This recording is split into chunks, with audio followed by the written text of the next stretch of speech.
evening. Is this your first year of CIP? No, this is my fourth. I don't know. Is it really? You said 52, right, Jeremy? Yes, Amazing 52. how fast it goes by.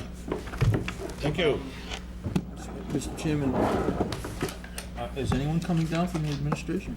And eventually, yes. I declare the capital improvement city development meeting order at 5 o'clock. Good evening, gentlemen. This evening, we're starting with the police department on page 52 of the capital improvement plan. Those of you at home, this is the capital improvement plan. It's available on the city website. And in it has every department. And we are at the last interview session of the program. So if you're just tuning in now, you'll find that there's 4 other sessions before this, of which we've already talked to Department of Public Works, the Water Department, Wastewater Department, and all the other departments.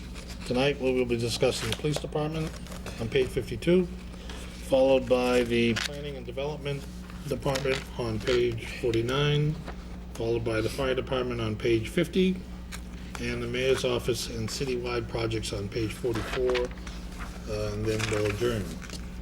So, Chief, welcome. Thank you.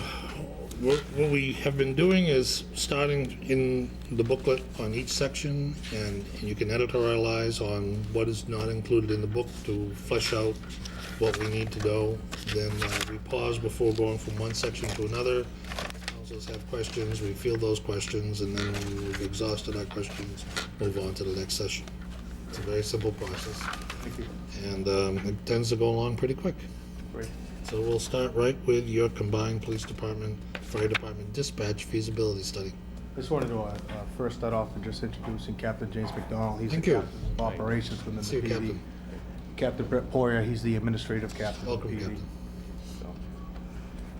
So, first item is the combined police fire department dispatch feasibility study. This capital improvement project entails a feasibility study to assess whether the combined police fire dispatch center, basically the current assessment of needs regarding space, location, and what have you. We do want to combine police fire dispatch. We think it would enhance the operations and efficiency for the city in dispatching, combining resources. Currently, right now, police and fire dispatch separately. As we spoke earlier before this honorable body regarding the mandates handed down by the state, specifically emergency medical dispatching, has put an entire new load of handling and processing calls that the police department handles right now, but combining the police and fire into one dispatch center would assist and offset, or I shouldn't say offset, but help maintain that call load. Right now when the EMD calls come in, you cannot hang up or transfer the calls. You have to maintain the caller on the line and walk them through specific instructions, medical instructions, until the rescue arrives on scene. So basically, it takes out an existing dispatcher from handling other calls, phones, window, in the lobby, what have you. So we're looking to force multiply and combine resources. And the first step in this is actually doing it correctly by doing an assessment of where it should be located in either the police department, fire department, or a third-party building that may be more suitable in the city. Perhaps a building already in existence that the city may own. So, but this is what it entails. So, Chief, has this been going on in other local communities? Yes, this seems to be the new makeup of dispatch centers. If you look at Foxborough, Rentham, Natick, Mansfield, Norton, and even North Attleboro is transitioning. I think they're going live in July, combining the police fire, so there's one entity dispatching the resources. Easton's done it already. Easton's has done it already. Easton. Thanks, Chief. I mean, Easton, I'm sorry. Easton. Sorry, Chief. Many departments, fire and police, have combined their resources together already, and it's more cost effective, and it allows you to manage your resources more effectively also by having that third party, that third person in the dispatch center. On the other side of the coin is regionalization. the state is pushing, and the federal government is pushing regionalization tremendously. In my opinion, regionalization has its pros, but also comes with its cons. I think the city of Attleboro would benefit from regionalization if we were to host it. However, we can't host it at this time because the chief's facility and my facility just can't handle such an operational center, a dispatch center, for obvious reasons. So Chief, how does combining police and fire dispatch, how is it predicted that that will seem to the citizen? There'll be no noticeable or discernible break in service or noticeable. Phones will be answered more or less the same way. They won't know that they're actually calling the dispatch center versus calling the fire department or police department. Operationally, there'll be no noticeable difference. And does it place different demands on the dispatch position? It actually alleviates because you have more personnel. So we have 2 dispatchers on 24 hours a day. The fire department has 1 dispatcher. So combining the police fire dispatch facility, it gives you 3 dispatchers. And when there is a structure fire, as the chief understands this clearly, that you need more resources at that time. 1 dispatcher probably can't. It's very stressful, I guess, to handle a structure. All the notifications you got to make, the run cards and what have you, that the chief's familiar with. And also when there's a police incident, so having that extra body when the ebbs and flows and the calls of service throughout your day would help operationally. So I know it's difficult to predict. I mean, you're asking for $10,000 for an engineering study, which I think is a low price based on other studies we've seen. The capital improvement impact on this could be considerable if we need a new facility with high-tech dispatch equipment from scratch. Is that likely? We'll pursue grants also. It may be a possibility, may not. I hope the impact is negligible. However, I don't know until the study comes back. I'd be giving you a hypothetical guess. I'm not a subject matter expert in it, but I do know that the fire chief and I are trying to be proactive by recognizing this problem and putting a solution into place. And have you already selected a firm to do this feasibility study? No. No. So it's going to go off a bid? I don't think the $10,000, I don't think it has to go out to bid. I think if it's over 20, is it 25,000? I do know somebody that knows though, Deb Gould. Yeah, I think he's going to Oh, be yeah, a little she's bit got later. the answers. Yeah, sure. that's been something that we've been saying all along, is that $10,000 could just slide into your budget. It doesn't even need to be in the capital improvement plan. But a lot of department heads like to put something into the plan so that it's a heads up of something larger coming down the pike. And I think that's probably why Gary put this in this book, is that he wanted I think a the conversation placeholder. between the fire chief, myself, Gary, and the mayor, that this more or less was the first step, and Yeah. as we go look into it further. Chief? Chief, if it goes in the city and it doesn't regionalize, would we have to regionalize once we have a combined dispatch? Let's say that the police department hosts a regional, and probably right now the most logical place is your building. You have a better setup, although wherever you go. So you're gonna have a minimum of 3 people. And I understand when a 911 call comes in, they can't hang it up. So if there's 1 dispatcher there, we're out to lunch. Correct. If something else comes in. But let's say it happens in the city, wherever it goes, and then the state says, we want you to regionalize, and you say, well, we've already centralized our dispatch for public safety in the city of Attleboro. Do we have to regionalize? No, that'd be a conversation between the mayor, fire chief, myself, and this honorable body. We'd have to, So it's an internal decision to change. right now, they're throwing millions and millions and millions of dollars towards regionalization. They want to put a square plug in a round hole, and they're doing it at all costs. And sometimes it's not working, and other towns are breaking away from regionalization. Other towns feel it's such a benefit, and they're staying with it. Like I said, there's pros and cons. We don't have to at this point right now. Maybe by the time I retire, they may force regionalization. But at this point, it's they're trying to get volunteers to join. There's several across the state now. I think there's 7 up and operational right now. Follow-up, if I may, Mr. Chairman. One of the concerns the border communities have is their regionalization approves out-of-state people. And as you know, the next biggest community to us is Pawtucket. If we had to regionalize, would that include an out-of-state, or would it just stay within the state? Because all the communities around us are small. Operationally, we did think of this, and operationally, we could. However, due to the fiduciary grants from the state, Limit it to the state. I'm not an expert on this. I don't think think they they would. can go towards a mutual aid agreement across state lines. If it was a federal grant, they might, but if it was a Yes. state grant, they won't. Correct.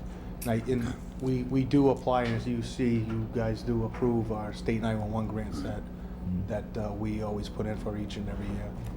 So, And one last question, if I may, Chief. Haven't been out of the business for a while. With so many cell phones being now the norm rather than not the norm, how is Enhanced 911 dealing with that? well, we're going through a phase right now called Next Generation. They're currently updating the infrastructure, which handles the 911 directing. Currently, right now, when a 911 call comes in, it's transferred to 3 locations that the state police call centers handle. There's one in Middleborough, Framingham, and I think Springfield. The Next Generation, which they're starting to do sites, surveys, and look at what modifications they have to do at each location. They want the cities and towns to individually handleize and process those 911 calls. I have a huge problem with this. I'm not an advocate of it by any means, because we have a highway system and the state runs through 95, and as you can appreciate, Chief, when an accident happens, that 911 lights up. So one accident can generate anywhere from 20 to 30 calls. Everybody has a cell phone these days. Sometimes somebody riding down the highway might have 4 cell phones in one car. It's Yeah. everybody has one. The landlines are almost extinct at this point. So how can a city or town like Attleboro, Mansfield, North Attleboro, Foxborough, Rentham handle these MVAs on the highways? They're all gonna come into our call center. So right now, we're fortunate that the state police handles these call centers. And part of this next generation of upgrading the 911 system, they're going to be able to not only triangulate, but GPS location of your cell phone, so it directs you to the correct PSAP where you're calling. So if you're on I-95 in Attleboro, it will go to the PSAP in Attleboro. If you cross the line and you're in North Attleboro, it knows to go to North Attleboro. I believe they call it the GUI system, Captain, is that what they? I believe, yes. Yeah. So the only loophole, Chief, will be the older phones won't have that capability, but as the phones change, they all will. I think if it has a SIMS card, it will be able to read your location. All right. I'm not an expert by any Well, I means. know when you cross the timeline going across the country, your phone changes, so I'm assuming that's the same technology. I'm sure the military had it 25 years ago. Okay. Thank you, Mr. Chairman. You're welcome, Counselor. So, just to clear one thing up, Chief, when there's an accident on 95 and 15 people call in 911, the first call comes to the Attleboro dispatcher. It goes to the state, then it's transferred to the Attleboro Police Department. Okay, so that dispatcher's on the phone with 911, when the second call comes in, and the third and the fourth and the fifth and the sixth, they all go to the state. Yes, And so the state handles them because Attleboro's busy. yes. If they process the call and they realize it's the same accident, the same location, they will not, in the business they call it dumping the call, they won't transfer it to the local PSAP. However, if it doesn't sound like it's the same accident, we'll get multiple calls. So on an MVA, we may get 3, 4 911 calls until they process all the calls and figure out that this is the same incident. Got it? Right now, in the future, all those calls are gonna come in and not only affect this community, but every PSAP has a backup. So North Attleboro is our backup. We're Norton's backup. So this change is going to affect not only our local PSAP, it's going to affect our backup PSAP. So they're gonna get overloaded also, because what happens is the volume of calls cannot be handled by the current 2 dispatchers. So if we have 17, 18, 19, 22 911 calls that come in, the system will automatically route those calls to our backup instead of not being answered. Somebody will always answer 911. So Pittsfield may be getting a call from 95. Wow. Wow. Yeah, so that's the way the system's set up. Wow. Ms. Council Kirby. And on top of that, if you're getting a motor vehicle accident on 95 and Norton is getting a motor vehicle accident on 495 and you're their backup and Correct. you could be overloading on two different highways all at the same time. Correct. So more needs to be talked about at the state level. Because in town once, I called for 911. I saw a motorcycle accident up there, down by the Pleasant Street Bridge, the railroad bridge. And I hit 911, and I knew it didn't go to the local because they didn't know what I was talking about. And by the time it got into Attleboro, it had already been reported. So I didn't find my cell phone to be effective. But on the other side, I can see you guys getting overloaded because of other problems. So Pros and cons. there's got to be some type of, There's definitely pros and cons.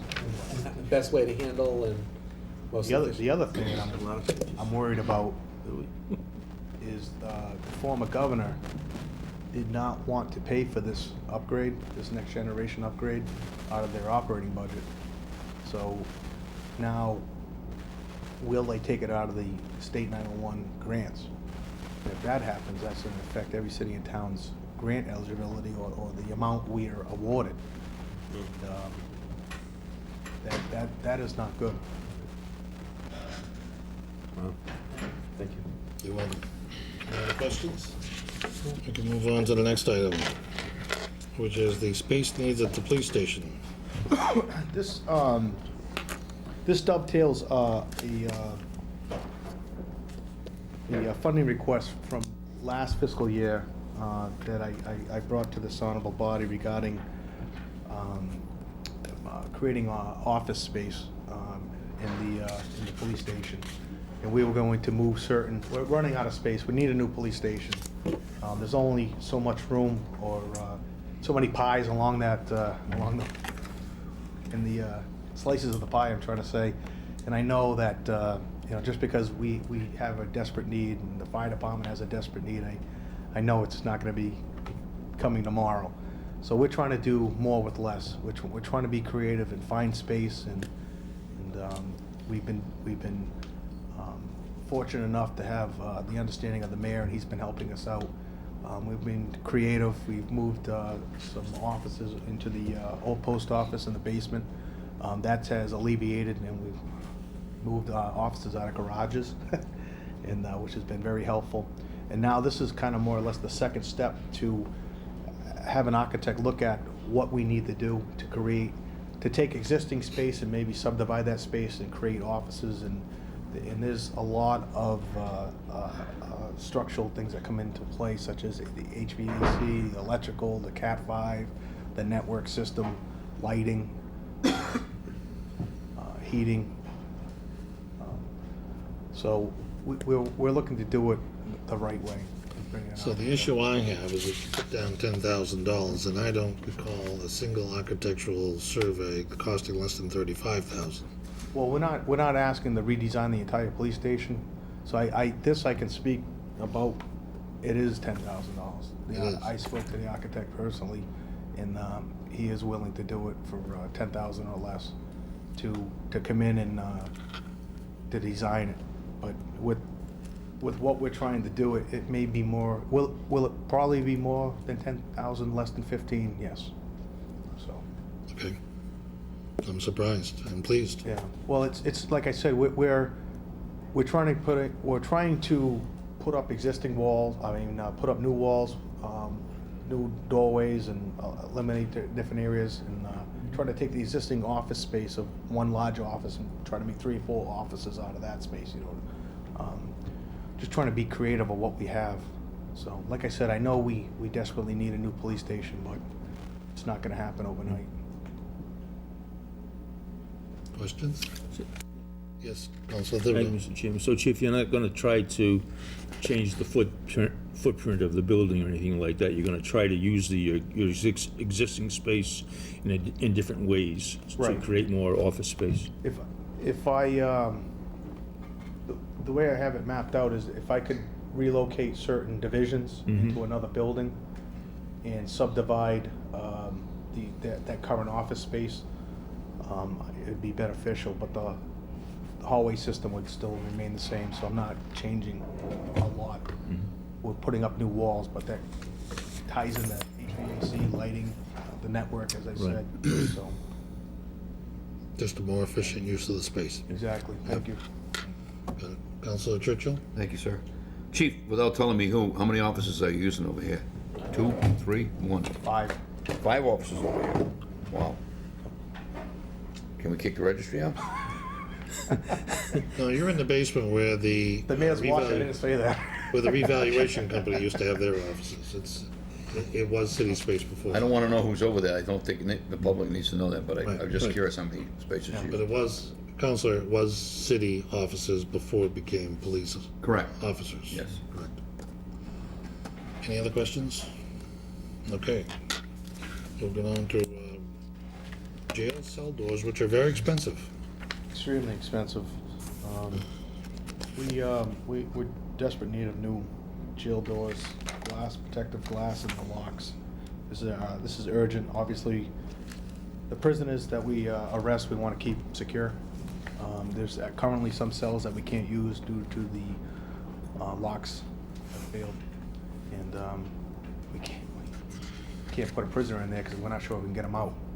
So, and definitely a fire hazard and a safety hazard, so as we go, I'm sure more cells are going to be discontinued of use. They were installed in 1985, they served their life, and they're starting to fail. Sounds like this has massive liability issues attached to it. Extremely. So if I may, Councilor Zimmerman. so Chief, if, are there certain standards that have to be met and you can't vary from those standards? Correct, the CMRs that the state mandates, Okay. how the cell block has to be designed. No longer can you use the cell bars anymore, if you will. Back in the Bonnie Fife days, if you remember the show. They have to be, there's certain standards and certain building code and material used, so. So you just can't throw a foot length of inch chain on there with a padlock? No, no. Okay, because I mean, you know, It's not Mayberry RFD. well, I mean, but some people at home may be thinking that, well, why don't they just do it this way, or why don't they do it that way? That's why I wanted to ask about the standards that you have to follow. Sitting in this chair, I've come to learn there are standards for everything. Things that you would never think there are standards for, there are standards, and if you don't do whatever rehab you're gonna do within those standards, it's not acceptable. So, that's why I asked the question. Like I'll reiterate, I know we need a new police station, I know we're not getting it right away, but these, as the station ages, these are the costs that we have to put back into it until a new station is built. Councilor Churchill? Thank you, Mr. Chairman. Chief, how many locks are there now presently? How many cells, I'm sorry, how many cells, Captain? There's 9 male, 3 female. I don't need to know that, brother. I just want to know how many. Because that's gonna, my follow-up question is, so, Chief, the 28.9, almost 29,000 is for all cell locks? To be refurbished. And we have so many urgent, and, you know, a lot of department heads that looking for urgent. Let's say this honorable body that said, okay, we can't do them all, but we can do a few. Can you prioritize the ones that absolutely need to be done? I can't, I'm not an expert. Not right now, but if you could. If an expert came in and looked at it and said this lock is okay, but mind you, I had an expert come in. And said they need to be replaced. Exactly. So, and this leads me to my last question, and I'm sure a lot of people at this honorable body don't agree with me, but something like this, which is an everyday, even though it doesn't happen every day, this is an everyday function. You use the cells every day, or just about. Every shift. This stuff should be in your budget, because this is stuff you can't live without. And you're depending on the luck of the draw to get this. So my question is twofold. Could you find out the ones you absolutely have to replace? And I can't speak for the chairman, but I think if we could identify that you had to do 3 or 4, you absolutely had to. And then next year, I would recommend you put in your budget and do 3 or 4 more, or whatever. But it's an ongoing process, Chief. You should be doing it. And I know that it comes down to money, and I'm not speaking from inexperience, but my personal feeling is there's some things like this need to be addressed, and it's something that you do every day. And we shouldn't depend on capital improvements to get you out of the woods here. I mean, if we couldn't do the 28.9, and you had like 3 or 4 that absolutely have to be replaced, just because of the functionality of them, that might be easier pill to swallow this year. And I can't speak, like I say, for everybody else, but that's my opinion. Gotta get it done. Any other questions? We'll move on to our last year of the 5-year program for new radios. We're coming up on our last year of our 5-year plan of buying portable radios. This is part of the transition to the UHF from VHF channel. Unfortunately, Motorola discontinued the portable that we were using. My personal opinion on this, it has to do with just being a capitalistic society. I don't think there was anything wrong with these portables. I think they just wanted people to buy new portables, if you will. And of course, they're more expensive, so. Why Motorola discontinued them, I have no idea. They were functionally perfectly fine. And in my career, this is like the 4th or 5th time they've done this. They always come out with a new one, but it's just like computers. So has Motorola discontinued the radio that we've been buying for the last 4 years? Yes. Mind you, that's been on the market now for, I'd have to say, close to 10 years. So, and why they chose to discontinue it, just like Dell or Microsoft Office discontinuing perfectly good software. And I think I think it comes down to capitalism. But we've got a comparable model as the new one, which was we used to purchase the XTS 1500, and prior to that we had the XT 1000s. They discontinued the XT 1000s and went to the XTS 1500s. Now they discontinued the XTS 1500s, and now they're on the APX 4000s. So all UHF. However, the new APX 4000s come at a higher cost. Higher cost, higher programming. You have to buy new software to program, a new cable. Is it also higher performance? One would argue. I don't think so. I pushed the button, I talked to it, sounds just like the other ones. So, mind you, Well, that's out of your control. it is. It's out of our control. So, unfortunately, due to Motorola's decision to discontinue those portable radios, we were only able to purchase 15 with the current CIP allotment funds from last year. So now in the 5th year, we have to make up for the additional 10 that we didn't purchase. We were only able to purchase 15 this year. So that's why it's a higher amount than past years.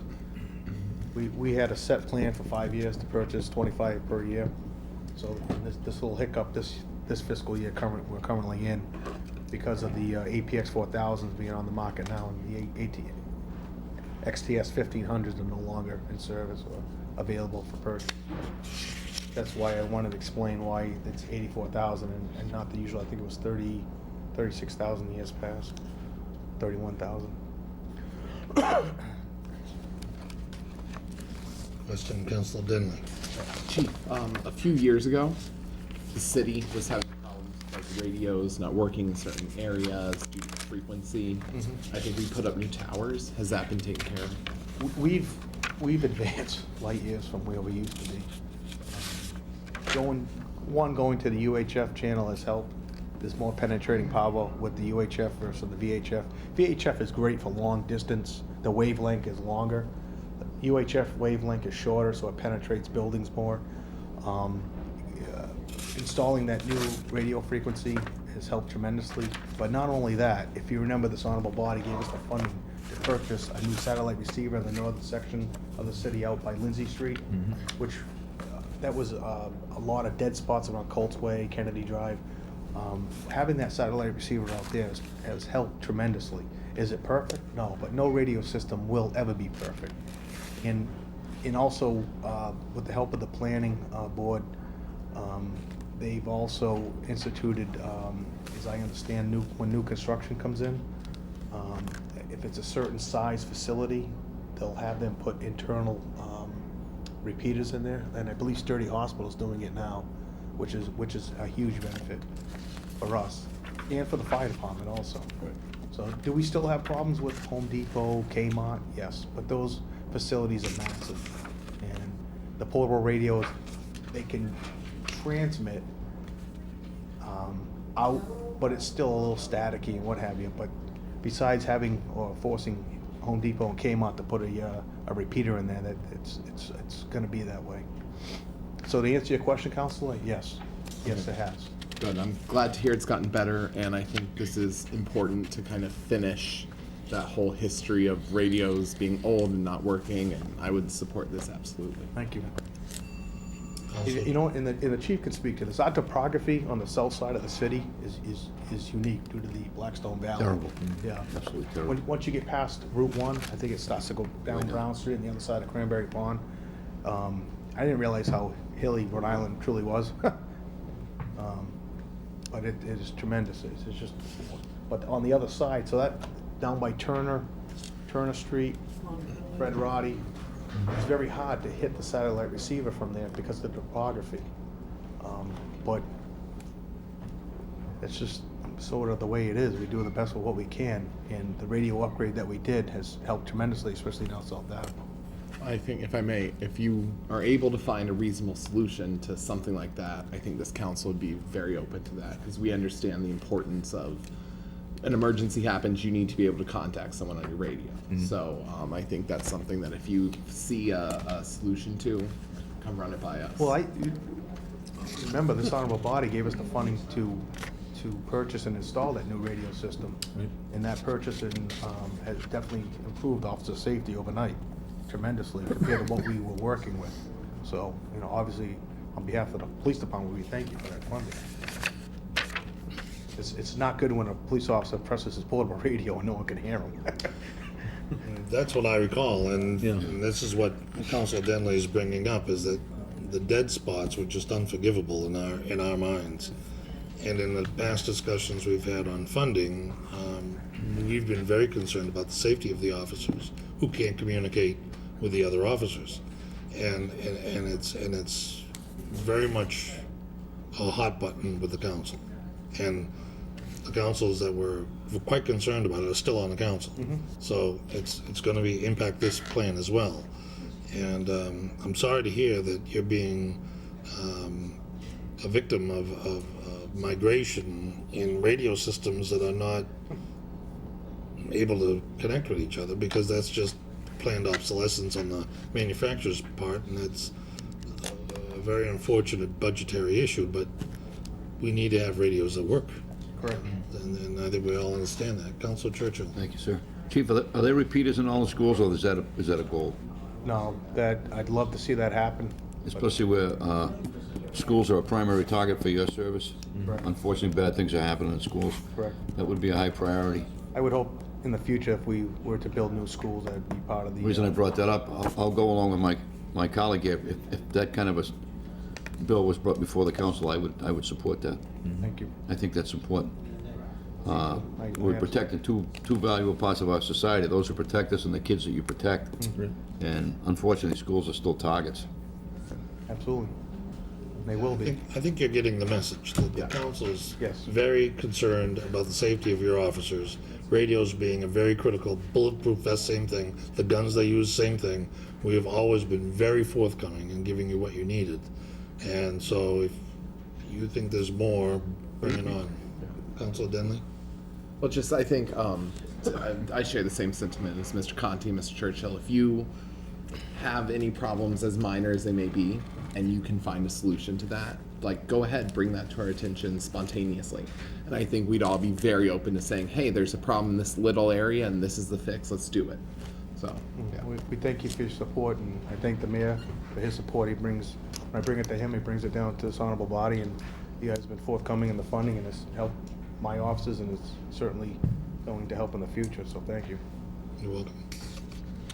I think we can move on to the bullet-resistant vest, which I think is a similar discussion. I think this speaks for itself. This request is obviously annual. The numbers change from year to year depending on retirements and new officers coming on. The life of the vest only is for 5 years, manufacturer specs. So, unfortunately, in our society, we need them. Amen. Yes, Council Perica. Please accept my apologies for being late today. Thank you very much. It said, I know that in the past we've used grants and things like that for vests, for replacements. Do we have anything on deck for that for We- this coming year? This, the bulletproof vests are not purchased out of operating funds from the city. It's a 50-50 grant from the state and the federal government. So, but it is in CIP because it has to be in CIP. Thank you. Just for making that clarification. I appreciate that. I think we can move on to the early warning system. This has been in my CIP request for the last 3 years. Professional standards early warning system. It's basically like an internal affairs system that monitors different aspects of algorithm, if you will, on employee conduct, and it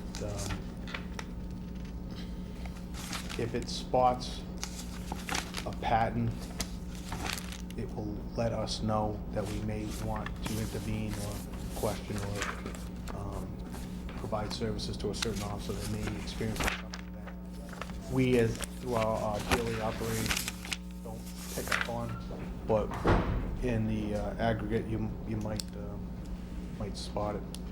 And Was part of this early warning system, did part of this early warning system fall under the job responsibility of the crime analyst that we added? No, this is for these people sitting at the table, that we're ultimately accountable for conduct of our employees. And there's empirical evidence through studies and academic research that if you can spot the early warning of symptoms that an employee might be under tremendous stress, having a family incident, if you will, or domestic incident that carries over to the job and may unfortunately cause him to make inappropriate decisions or conduct or what have you, we can catch it early and give him the services that we need. However, to monitor it each and every single day is a Herculean task. And so this is what these software programs do. It's a collection of certain bits of information that the empirical evidence and academic research has proven that can tip off that something might be going on. For instance, if this person's involved in 3 or 4 car crashes, using a force more than usual while arresting suspects, that requires a report, that may not be caught, it may be caught. However, I think prevention is better than reaction, and this is why I keep putting in each and every year. Any questions? We can move on to the automated fingerprint system.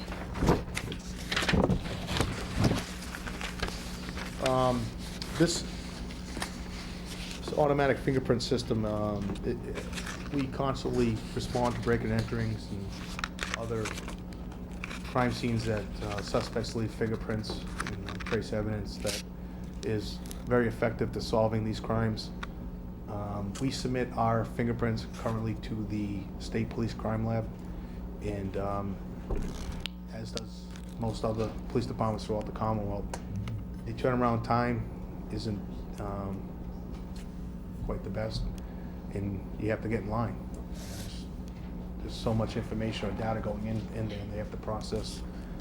And we don't choose on which ones that are being transferred to the FBI either. So many systems are being installed in PDs that can automatically upload. So we're taking basically what they have for their system and put it in our police department. Currently, the Fall River Police Department has just done this, and now when we have a B&E, we can submit our fingerprints in it, and it goes into the national database and also the state database within seconds. So is this $29,400 for a license to get into a database? No, this is actual software. So we could take latent fingerprints, put it into the machine will scan it, send it in. So it's like a computer, if you will. Yep. It's like what we see on CSI, except on CSI it happens like that. I said that first out. Because they only have 30 minutes to get the show done. Right. Any That's how questions? they're able to condense everything That's right. into 60 minutes. Right, right, get it to be a Plus 1 hour show. commercials. Yeah, minus the commercial. They're good, they can solve a murder in 60 minutes. Right, they solved 3 murders in it. Police cruiser cameras, there's a hot topic. Exactly, nationally. This capital project entails the installation of cruiser cameras in each patrol car and also police officer body-worn cameras. I think we all know what's happening nationally. I think this is a good protection of the police officer. I agree. And I'm surprised to see it as a number 1 rather than something urgent. How did it come to be a 1? Because the definition of urgent, I didn't think met. Okay, that's fair. Does the price tag given, would that outfit every cruiser and every officer? Every line cruiser, every patrol officer currently on duty, so each line cruiser would have a camera, and each officer going out to the field would have a body camera, and then the associated software that comes with it. How'd you get that price? I contacted, I was contacted the company, but I actually was down at the International Association of Chiefs of Police Conference, and this company, who happened to be from Massachusetts, had a booth set up.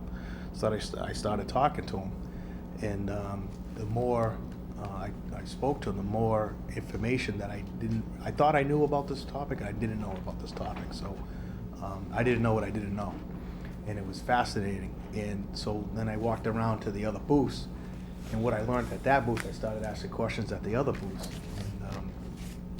And they wanted more money, and I didn't think they delivered the same product.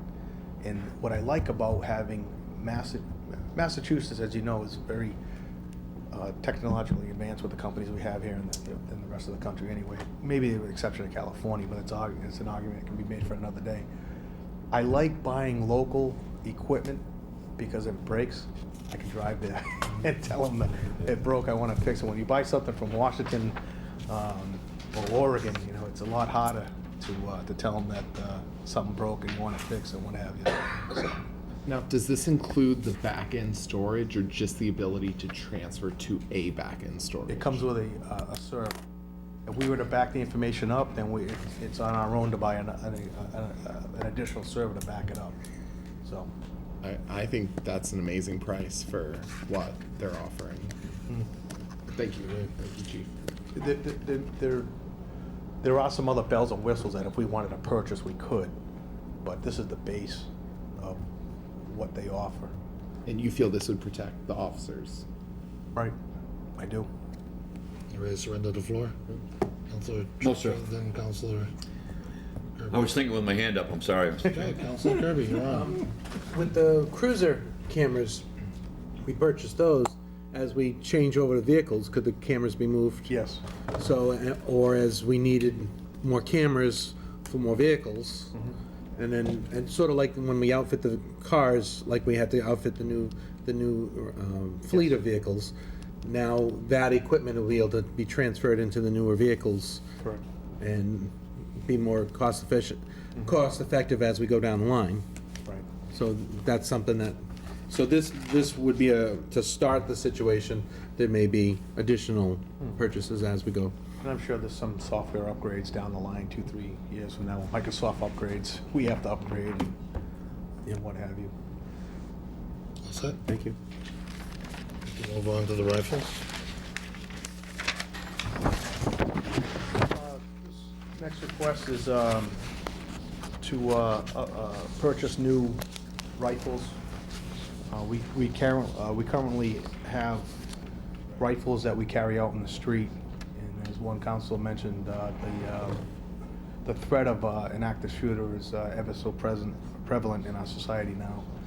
That the current rifles that we have need to be replaced. And I'm not a subject matter expert on guns, but I think they were purchased in 2003, I believe. I could be wrong, but they're coming to the end of their life. Were the old rifles also Smith & Westerns? We had an assortment. We bought some SIGs, some Colts, and was there another brand? That was it. So you're planning on standardizing on one rifle, Yes. equipping the whole thing, training people to get comfortable with them, which will also cause wear, and you've got that planned into your schedule. We shoot every single year with our rifles, so all our patrol officers are trained in the rifle. They are all deployed to the field each and every day. However, ironically, and I don't know why this is, just like we purchased new Glocks for the department last year, it's actually cheaper to trade them in than it is to get them refurbished. I think it has a lot to do with the labor costs. In the market. In the market right now, firearms are trading values high. Questions on rifles, Councilor Chief, Key? is there one in every cruiser? We can have a private discussion on that. I don't want to put that out publicly. I understand, but the goal is that everybody has access to them, that you don't have to depend on a certain cruiser to show up. Correct. We're not like other departments who have a, what do they call it? A gun car? Is that what they call it? Designated car. Yeah, I believe that each and every officer responding to an active duty shooting should have a long rifle, long arm. Yeah, automatic. Semi or full? Never mind, I read. Surrendering the floor. That's confidential, Sorry. everything. I have no questions. So we'll move on to a very expensive document scanner. So this, albeit called document scanner, it's actually a server. So it's a complete system. It's a storage hub, if you will. Our records room's in a police garage, and the documents are slowly being destroyed. And we have no other room to put the documents. It's the largest room we can find. The retention for some of these documents are forever. State has a retention law of certain other documents, but we're running out of space.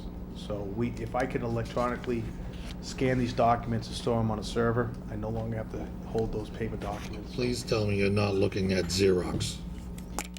I don't know what I'm looking at. The 'cause I building just need the inspector funny has had a person. horrible experience with Xerox trying to do exactly the same thing.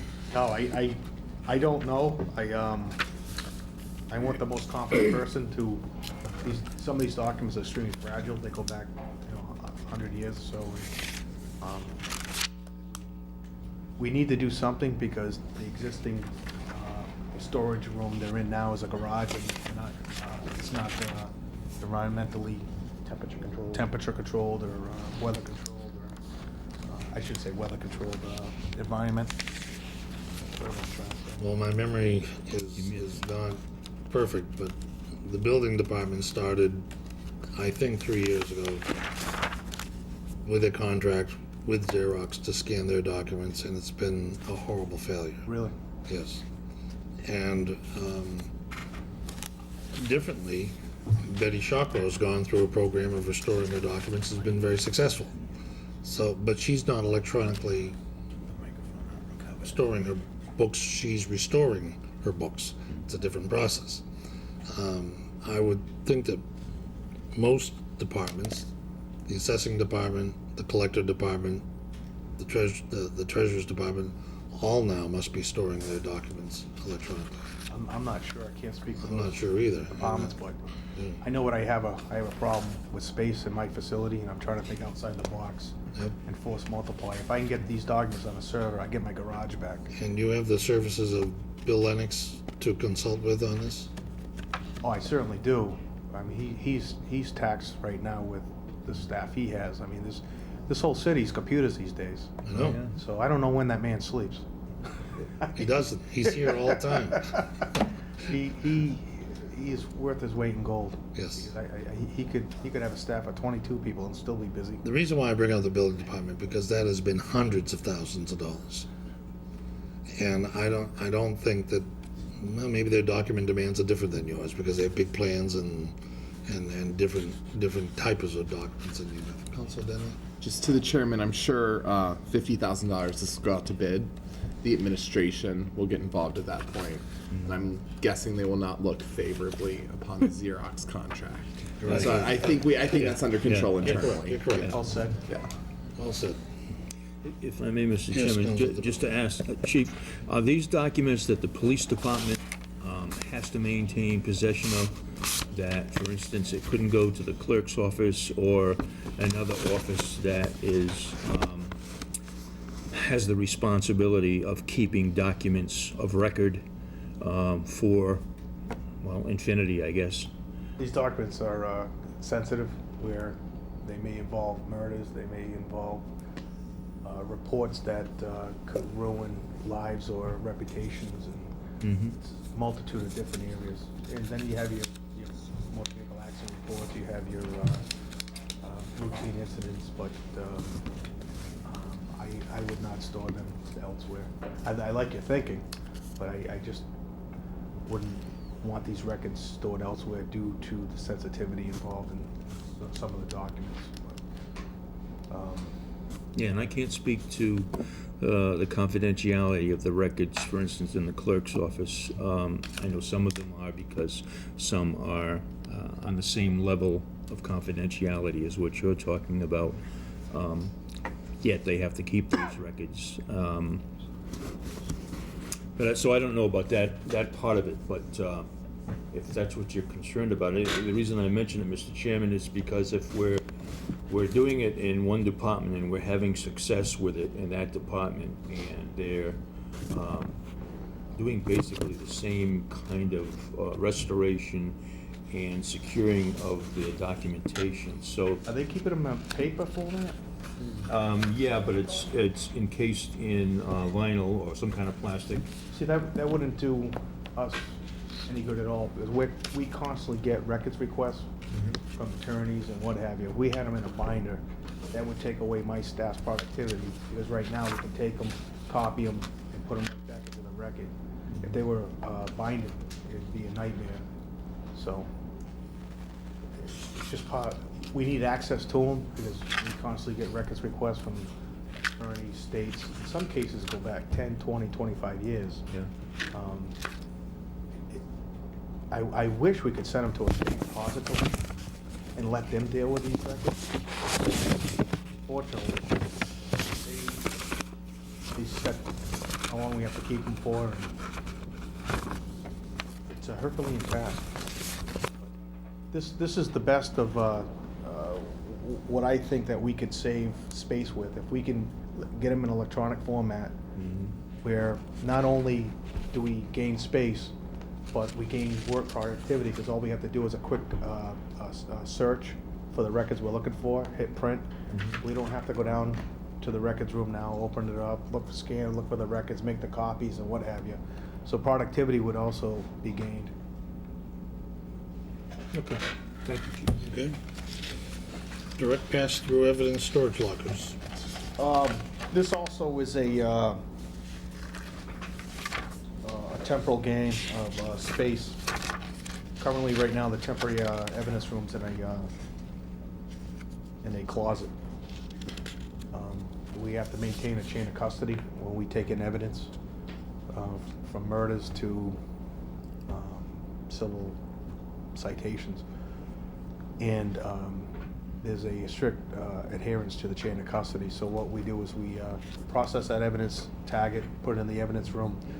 The evidence officer then takes it from the temporary evidence room, probably like 24 hours later or less, into the main evidence room. The main evidence room cannot be accessed from the central hallway.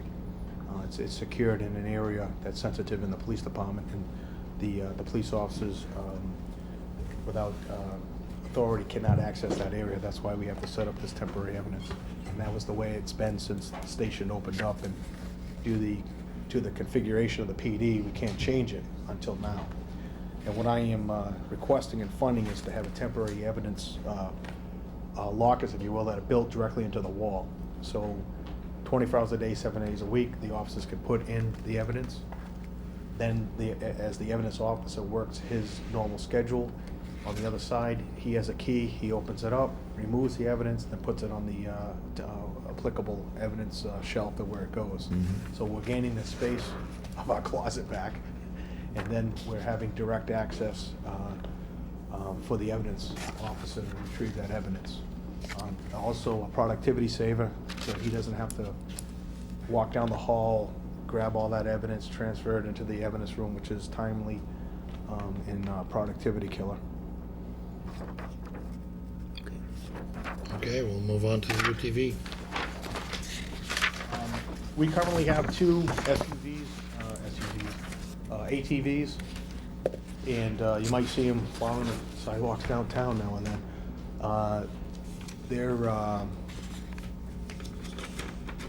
quite old now. I think they were 2002 when we purchased these, but they're now becoming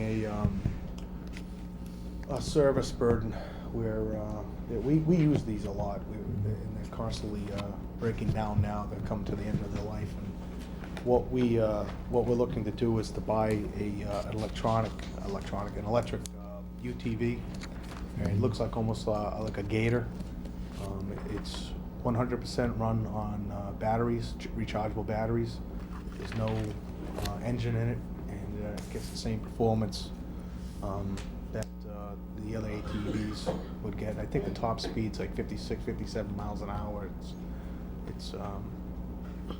It serves our needs, and I like that it's green. So you currently have two ATVs, and you're thinking to replace them with one UTV? Yeah, this is a two-man UTV, so we'll carry two people. It also has a payload transport thing in the back there where you can put in items and what have you. It also comes with blue lights and what have you, but there's no engine in it. It's a battery operated, so there's no mechanical issues in the future. Replacing the batteries, I'm sure the batteries have an end life also, but it's years and years and years. Go on to the motorcycle police uniforms. We currently have 10 police officers. As you very well know, we had an enormous amount of police officers retire in the police department. And I think we were down to maybe one police officer that was able to ride the motorcycle. Everybody else retired. So the motorcycle uniforms are custom for the motorcycle officers. There's reasons for that, for safety and what have you. So we have 10 officers now that are qualified on the motorcycles, and we need to outfit them. Council Perico. Thank you. We currently have two working motorcycles, We currently have, so we're coming up on that. I'm just Yeah. relaying it back to how many. we currently have two working motorcycles. One's being worked on. But we just purchased one that came in last week, Captain, that needs to be leaded up and everything else, and that will be one motorcycle that we purchased. And last year I had two motorcycles in the CIP. One just got purchased, and hopefully this coming fiscal year we can purchase another. And we will come up on that subject in a couple of minutes. Right, I was, if I may, I'm sorry, I just wasn't sure. You know, that we need 10 officers for the limited amount of motorcycles. I'm just doing some stuff in my head. It's a good question, but in order to get two people on a motorcycle, because of, they may be on regular patrol, court, vacation, sick time. So say we had a funeral and we wanted to put an officer on the motorcycle, the 4th of July event, the 100th anniversary parade. Due to our schedules are so vast and dynamic, I think we could go as high as 15 officers in order to make sure that we had two. Two available Because- at any time. Right, because we operate 24 hours a day, 7 days a week. It's trying to schedule the officers, as these two captains know. And the motorcycles are becoming invaluable for certain events. And, you know, Thank you. Well, my guess is there's a lot of people who would like you to not have license plate recognition readers as our next subject. that's interesting. I don't know why, but because all this does is, and it speeds up the process of running plates. Yep. So what we do in our computers right now, this does it maybe 100 times faster. Yep. So we are constantly running plates in our MDTs, on our computers in our cars. This is just like having 10 guys sitting on each other's lap, running plates, and that's all it's doing. Very efficient. It's extremely efficient, especially when you can deploy it into high crime areas and run plates. This is something that could constantly be running when the cruiser's running. I'm sorry? This is something that would be running constantly while the cruiser's running, right? I mean, it would basically, As long as the software is up and running, as long as the laptop's operating in the right. in the So computer. it has a way of kind of combing the typical traffic in Attleboro as the cruisers comb their way through the streets. If you're going down Route 1, there's 2 cameras on each side, and it's constantly running the plates, and it'll come back with a warrant, unlicensed registration. The officer can do that right now, this does it faster. So as he's driving down the street, he could type in a license plate, run it, and type in another one and run it, and type in another one and run it. Yep. This does it software automatically. does it automatically. So we wind up with more plates than it can go chase. Yes, Councilor Denley. To what you said, I think this clarification was important because the typical driver would not be negatively affected by this. The Correct. typical driver with a warrant out and a car registered under their name would be affected by this. So this would not affect the general Attleboro public, Correct. except to help us apprehend more people with warrants and make sure everyone has insurance and registration. It does, all it is doing is enhancing and speeding up what is currently being done right now. We could sit anywhere and run any plate for any reason. Commonwealth versus Star, 2002, the SJC said the police can run a plate for any reason. And in fact, the operator or owner of the vehicle doesn't own that plate, the state does, just like our licenses. The state allows us, or lets us use, It's a for privilege. a fee. Well, I'm sure you have plenty of stories that we don't have time for of when someone unsuspectedly ran a plate and discovered, oh my goodness, look what we have here. Yeah, I've done it myself. I'm sure you have. Councilor Just Prickett, do a you have very a question? simple comment. It would seem to me if it's that effective, and I'm sure that you have information that you don't have to share with us right now, how, if other communities utilize it, I'm sure it would pay for itself in very short order. I would absolutely agree with you. Thank you. Yeah, I didn't think of that, but it does seem to have an income stream attached to it. So maybe move it up from a 2. I think that's, If it's revenue generating It's a- yeah. in many secondary and tertiary ways, yes. I like it. Thank you. so noted. Councilor Cook? Thank you, Mr. Chair. Chief, I Yes. know you mentioned in here that it will run that against Massachusetts and also the DCGIS database. Is there any connection, given our proximity to Rhode Island and the number of Rhode Island drivers we have coming through there, is there any sort of cross-connection with their system that could be made available through this? We can currently run Rhode Island plates right now too, so the system would run Rhode Island plates Okay. also, yes. Okay, since it didn't identify, I wasn't sure, so. Whatever, John, correct me if I'm wrong, I think it's all 50 states, right, that the plates will be run, it Okay. runs through NCIC, so you have your local LEAPs, CJIS. So you have your local criminal justice information system in Massachusetts, what we call CJIS, and then it goes nationally to the Okay. NCIS. National Criminal Information Systems, I think it's called. NCIS, and it runs through there. Okay. So it hits us first and then goes national. Okay, I thought it had that capability, but seeing how it didn't, it was only talking about Mass and the other one, I just want to make sure, so, okay, thank you. All set? Is there anything more you want to say about a motorcycle? No, we were able to purchase this motorcycle this year, one motorcycle, thanks to the mayor and this honorable body.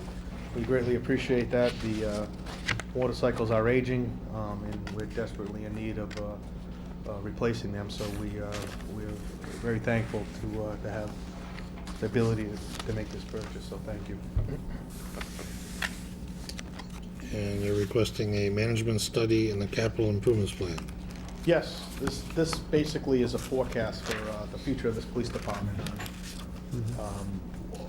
Where we're going, what overall efficiency and effectiveness, what our, more or less that a professional company come in, assess what this police department is currently doing, needs assessment, and also a plan for the future on where we should be going from operations to staffing, budgetary, almost a roadmap for the future. I'm not gonna be the chief forever, so this could help out 2 or 3 or 4 chiefs from now. I don't see any questions, so we'll move on to the electronic message signboards. This has been in the capital improvement project book for a couple of years now. This is basically the same signs you see on the side of interstates. Is we learned our lesson from Katrina that we need some type of a device like this when the modern usage of software such as social media and what have you goes down. We need some type of notification system to our residents. And having signboards placed strategically in the city would still be able to allow them notification of certain things such as shelters and if, God forbid, our water system went down or what have you. So this is meant to be redundant to the telephone notification system? Yes, well, redundant, it basically, if we need to notify for anything and everything in our community, we could use this. This is a resource. Parades, road closures, fire hydrants being flushed, if you will. It's endless, the usage that we could. I see no questions, so we'll move on to There's the... one. Did I miss a question? No, I have 1 or 2, Chief. I think they have 2 or 3. Okay. We have small portable ones that can't be more or less left unattended because they might not be there when we get back. And we received those approximately 10 years ago from the Homeland Security Council. The battery operated, the battery's getting old. And, unless you're directly on it, you really can't read it that well. I mean, it's better than nothing, but it's not there's a better way, better means, and these electric sign trailers are the best. Thank you. We can move on to the cell block flooring. This capital project entails replacing the cell block flooring. It was installed in 1985, and it's starting to break up. Prisoners are really helping us out in each cell block, breaking this floor up. It's brittle, it's deteriorating, and it needs to be replaced. It's just, Is it ceramic, laminate? no, it's a rubberized, you know what it's called? It's like a rubber flooring like we had in City Hall replaced on the flooring going upstairs and the stairs. It's the same type of material. So, You don't have to worry about asbestos or anything like that, like a floor tile. no, 85, I think it was well after the asbestos. And we recently already went through an asbestos issue, so I think we're pretty safe. Okay, can we talk about online filing? This is also an outside-the-box thinking, and we could increase productivity of our police officers. Currently, they're filing reports that I believe citizens, perhaps if giving the opportunity, could file on their own, such as small larcenies or different little small complaint issues that more or less what we call insurance reports that are required, even though we'll probably never find the suspects or their property again. They need it for recovery purposes from the insurance company. So if we were giving them the ability to file their own police reports online, it automatically gets uploaded into our records management system. It would save us a lot of time that we could force multiply and gain more police officers, if you will, because their time's not spent on these insurance reports, as we call them in the industry. Yes, Councilor Denton. So I think I know the answer, but I'll ask it. Do you think this would save more than $11,000 in payroll? Absolutely, without a doubt. So maybe, once again, looking at the dollar bills, this would be something that we might want to move up from a 3. So noted. Council Breaker. If I may just go back to the block flooring, I did have my hand up, you just didn't see me, I got it up late. Do we want to move that from a 2? If it's really deteriorating and it's being damaged and it can cause a concern for whatever, did we want to move that up? You know, there's only so many slices in the pie, so I'm trying to be reasonable. Right, I just thought I'd I ask. would, I think it's gonna last until 2017. gonna have to. I mean, we're doing the best we can now. this honorable body would like to move it up, that'd be fine. I just know there's only so much money to go around. Keep snowing, there's gonna be even less. Touche. Noted. It's at your I noted it, discretion. Council Krieger. Thank you. Thank you. We'll move on to the police vehicles, which, I forget how we fund our police vehicles, but it's not the normal way, correct? I'm sorry? Your police vehicles are funded Went out to bid. We have a The revolving in a account. revolving account. Yes, Right, yes. so we don't, do we actually approve that? In the revolving account, we approve once a year. Yes. So do we have to also approve the vehicles? No. No, We surplus them, if I may, I'm sorry. So this is what you're planning on buying with the revolving account? We yes, surplus with our revolving account, the vehicle, police revolving account, not only purchase the vehicles, but it services the vehicles. And we also have purchased short-term borrowing vehicles that Ethel Sandback, the city treasurer, has, we received a fabulous percent rate. That it really made it cost-effective to do short-term borrowing on our vehicles on a 3-year note, which we basically were able to get 60% more cruisers than we normally would with the same amount of money. So it was a really, really great idea by her and the mayor. I was a proponent of trying to lease the vehicles and had a conversation with the mayor, and we were looking to perhaps lease the vehicles. Other police departments have enjoyed success leasing the vehicles, and it was Ethel's idea that why would you lease them, you just do short-term borrowing, and it was brilliant, it actually saved us money. Councilor Churchill. Thank you, sir. Chief, in the year 18, these 8 vehicles are the ones that we included in the ladder truck bid, right? And they're gonna come up due again. Yes, So do you think at that point in time, you probably have to do the same thing? yes, that's the game plan. The life of the vehicles is approximately 3 years. By 3 years, you probably have about 100,000 miles per cruiser.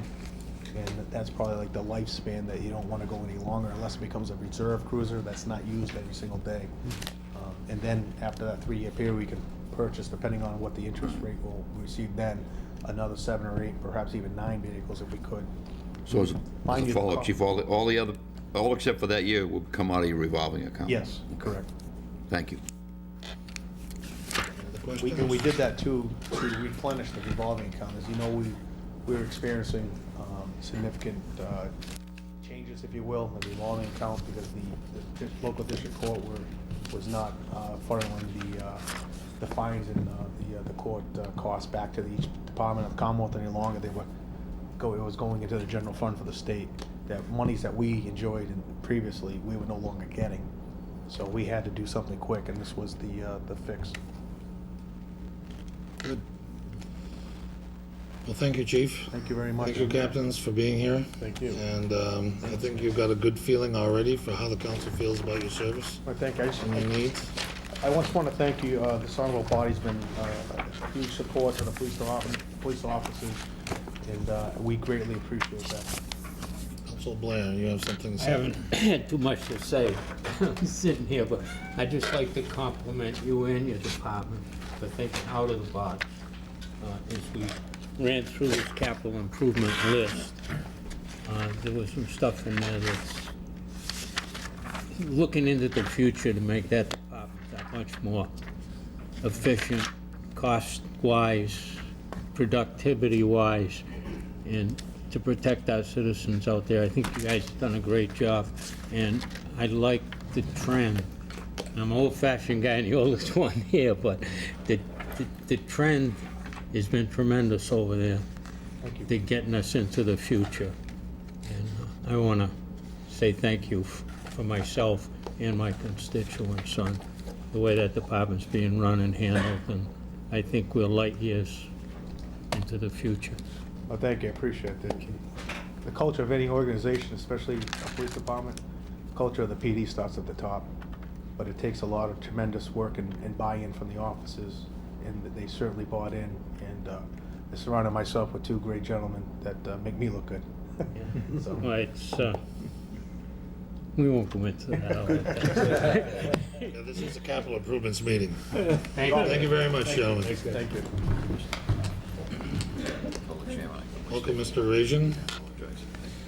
For those of you at home, the Department of Planning and Development is the next segment. It starts on page 49 of the book. And on page 49, you'll see at the top of the page, Department of Planning and Development. Welcome, Mr. Ration. Councilor Connie?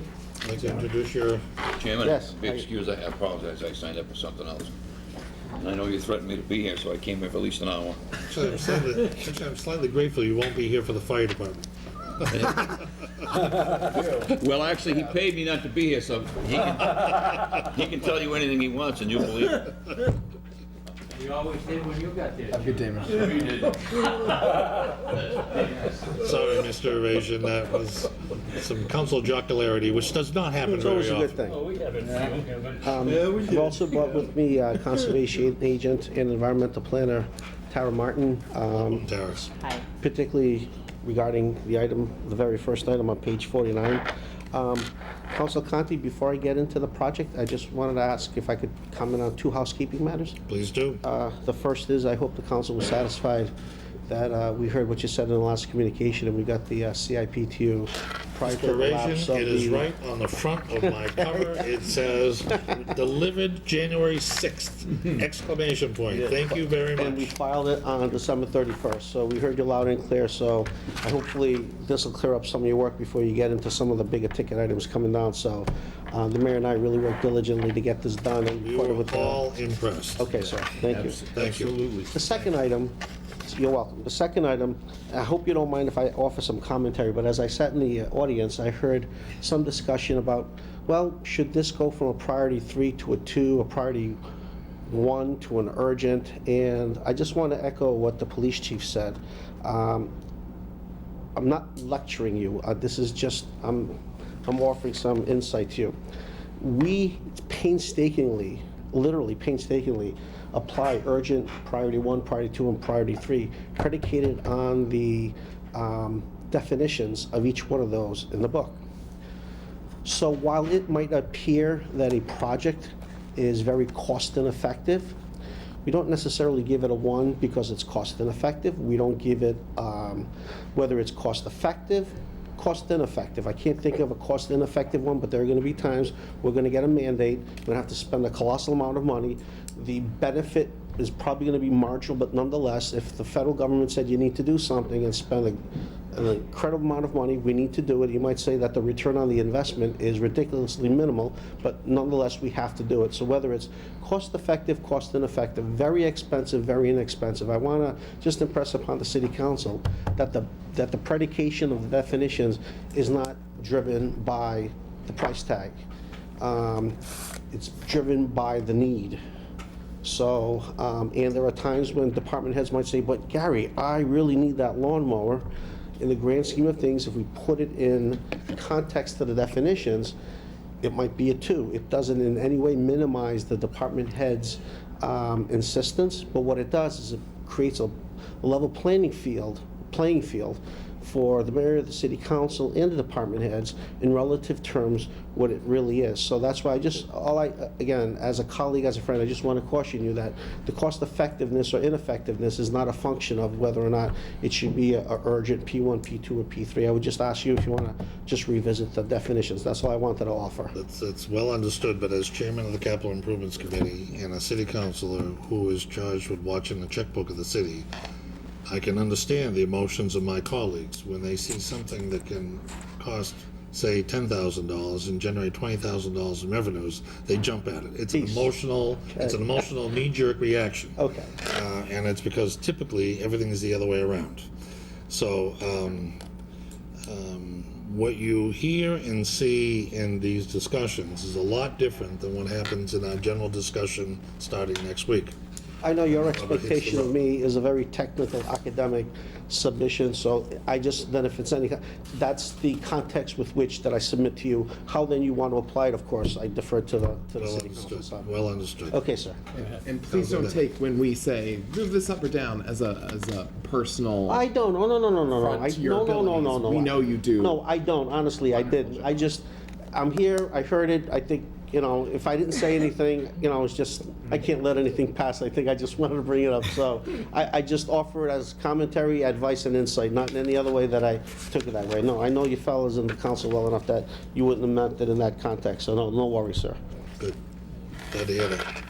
We can move on then. Let's start with the Okay. NPDES. So, this project, the NIPD's Part 2, and this is probably why I brought Tara with me, there are some other aspects as We we should get explain to the public that this is the National Pollution Discharge Elimination System. system under the We Clean keep Water calling it. Act of the federal government. Correct. Once the NIPD's is issued, then under the local, or I should say the state permit, it's called the MS4 permit. So we are now, and that's where I want to get into right now, is for the longest time, I'm going to say for about 5 to 6 years, I've been telling the city, the mayor and the city council, probably more than 5 to 6 years, that the new NIPD's Part 2/MS4 will be coming. It will be coming. It will be coming. It will be coming. It will be coming, and finally, it has arrived. It is a massive undertaking. I know occasionally, whenever I've had an opportunity to speak before the municipal council on the subject matter, I've cautioned you and the mayor again that it is a colossal undertaking, both in terms of actual work and expense. And this is regarding stormwater discharge. Just stormwater, That's it. illicit discharges, cleanups, identification, long-term maintenance, having the plan, having a consultant on board, having staff on board. It is not my intent tonight to offer you an overall presentation. I just want to alert you to the topic.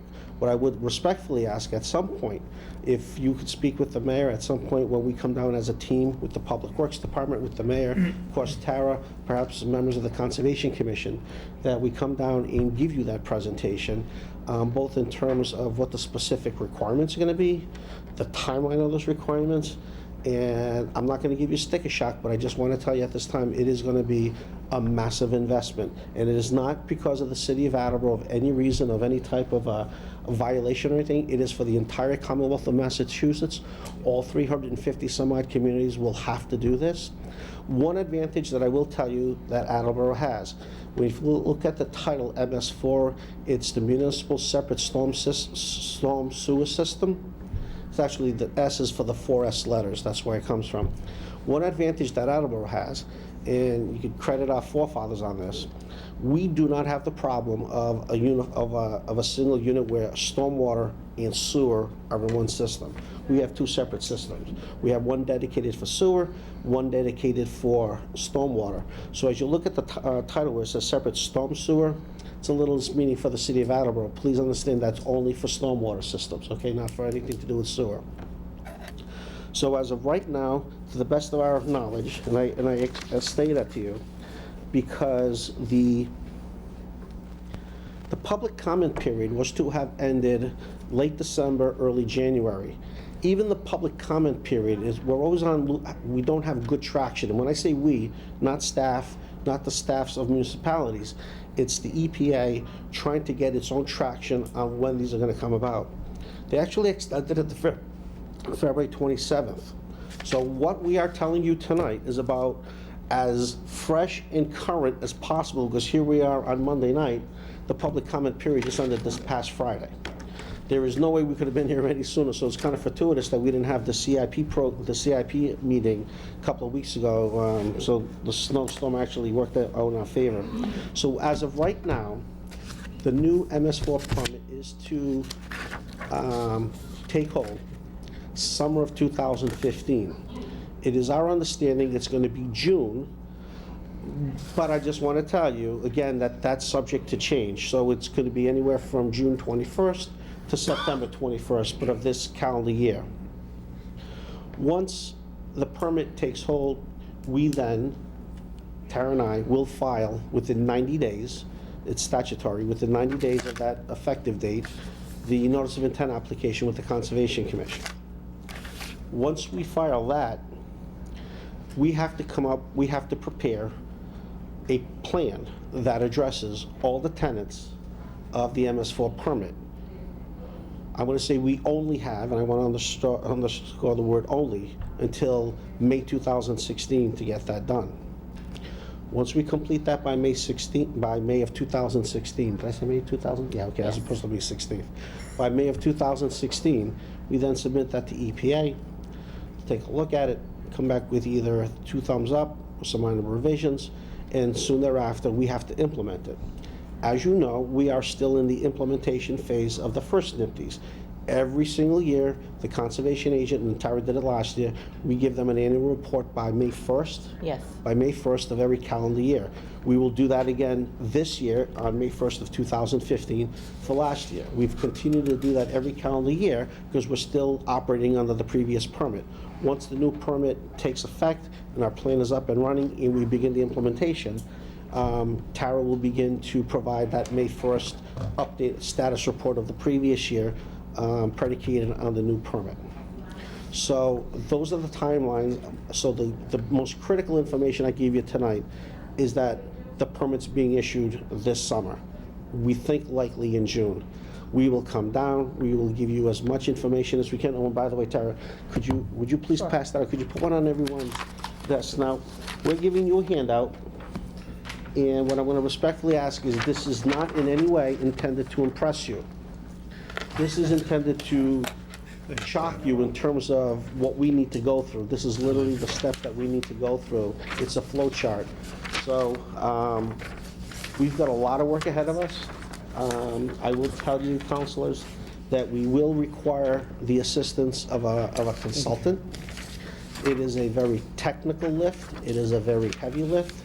It will be a somewhat expensive lift with respect to the consultant. And we're not even talking implementation, and we're not even talking the long-term maintenance once the plan is adopted and we begin the implementation.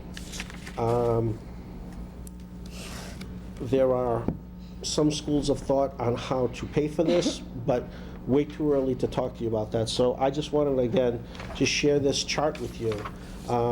This is from a seminar that Stephanie Davies, the senior land use planner, and Tara went to back in October.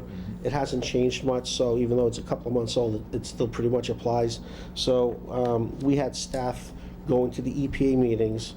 Even though it's a public works matter, it's gonna go through Concom. My department was heavily involved with the NIPDs. One, if you remember, the genesis of our GIS system, going back to 2001, 2002, is predicated on the first NIPD. So we've been involved intimately since day one. So while DPW staff would go with my staff, I've always made it a point that my staff cover these meetings. And then when we come back, of course, we debrief the mayor and the Public Works Department, and on occasion, Public Works has come out with us as well. So this is the flow chart. We've got a rather short timeline. May 2016 will be here in no time. But rest assured, we'll come down, I'm not sure right now, but in the coming months, and to give you a formal presentation on dotting the i's, crossing the t's, the requirements, the timelines, and the handle on the expenses. So naturally, we are hoping that the federal government, along with the mandates, is gonna come along with some money to help us get this done. As of right now, it is an unfunded, let me categorically, and I don't know if you led me with the Somebody softball bolt pit. down, Councilor Cook, please. It is let me manifest clearly, it is an unfunded mandate. I mentioned that before, and thank you for prompting me for that With question. that, I'd like to recognize Councilor Cook. Okay, sir. Thank you. I was actually not going to get on that road, but Since we're there. But since we're there, I'll just add that sadly, it seems that most of the stuff that comes down, in my experience involving environmental stuff, is usually unfunded, sadly. And I think it's usually because the price tag, they have no idea either. But again, I like the idea of a future meeting that you talked about.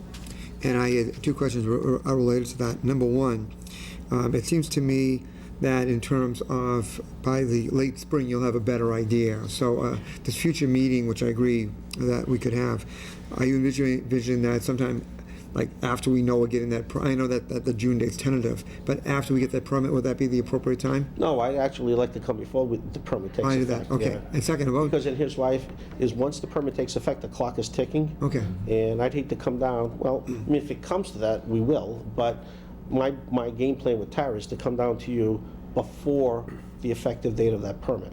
we'll have a better idea. So, You're talking about when you submit the plan due May 16th? No, no. before the effective date of the permit itself. before June, 15th. Yeah, Right. before June 2000, assuming, again, I said that it's gonna take hold summer of 2015. It is Right. our understanding it's June 2000. Right. Whether it's June 1st or June 30th, that I don't even know, but, Right. so we would like to come down before the permit actually takes effect, because once they know when it takes effect, most of all this will be written in cement, so we'll come down and be able to talk with you pretty much Okay. in hard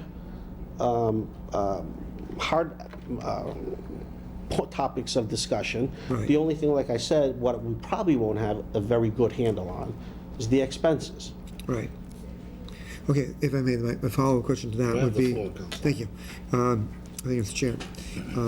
Given that, and as you know, when we hit into mid-May and then June, now we're focusing on, on the budget. So that's one of my, I'm not saying this will be a budgetary item or not, as the case may be, but I'm just trying to think in terms of planning. Timing. How much time roughly do you feel, and I know a lot of it would be depending upon questions that we have, but for the presentation itself, how long a meeting we're looking at? We're looking at a couple of hours? No. An hour? No, I think inside of an hour. I think we could do it now. Yeah, say Inside of an hour. roughly 45 minutes. Okay. And then we'd open up the Q&A after that.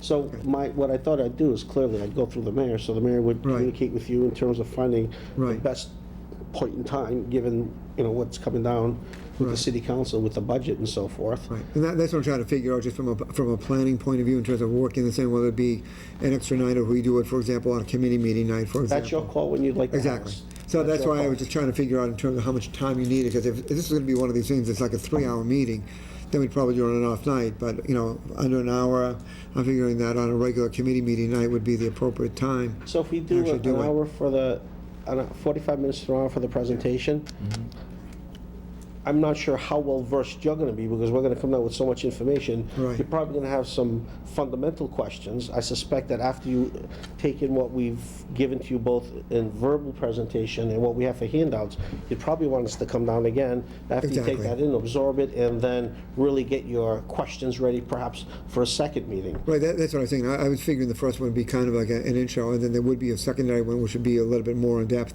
And that could probably be sometime after June, once we know that, sometime perhaps during the summer, or whatever. Because I'm just, again, June is a crazy month.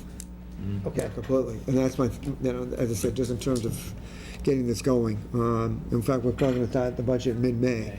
So, already now we're into March, so we don't have the time's gonna be very limited in the time frame. So if you're gonna talk to the mayor just to get the ball rolling on this, he'd probably send something down as a communication to get going. Because The other sooner than the better. budget, you're also gonna be getting the block grant program. Right. Right, The first week in April Right. too, so you've got those two big items. right. And we're finishing up this as well as the regular business of the council. So that's why I'm just trying to figure out, in terms of planning and the I'll best use speak of our with the time. mayor sooner than later, or Tara will, and we'll get a couple of dates in terms of after he speaks with the Right. council. When you find it appropriate, we will just back into those dates and come down.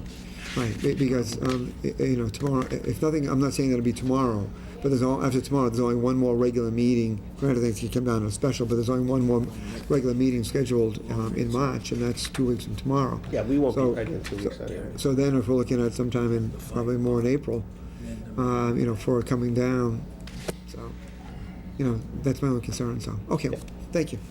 Thank you. Thank you, Councilor Cook, because the committee enjoys the cooperation of the president of the council to get this done, and it's a very busy season. So, the nights tend to get late, and we tend to get short. Yes. So, I think we can move on to the natural hazards pre-disaster mitigation plan. Okay. The small item, it's $5,000. It hasn't, the recent one we had probably dates back to, I think it ended probably about 4 or 5 years ago. We need to do it. We have not missed out on any grant opportunities. We haven't missed out on anything, so it's not anything that's, well, I hate to use the word urgent, but take it out of context with this. It isn't anything pressing that we need to complete. The plan that we have on the books right now, that's with Serpent, I think serves us fine. We just need to do this. I think I put on a cost estimate of about $5,000. It's not a heavy lift, we need to get to it. This is for an emergency management plan for Attleboro. I don't want it to get in any way confused with the LEPC, Which is, the Local Emergency Planning Commission. okay, That has to do with hazardous waste and all that, no. This is more to do with natural disasters, Like a hurricanes, earthquakes, wind, yeah. So please, do not in any way confuse this with the LEPC. Like I said, the plan we have in place right now serves us well, but we need to update it, so I could not bring it up on the radar screen, so I did. I put a $5,000 price tag on it. I think between my time, Tara's time, we could probably get some MA time from Serped. We can get some funds from MEMA to get a consultant to help us. It's a small lift, but we could get it done.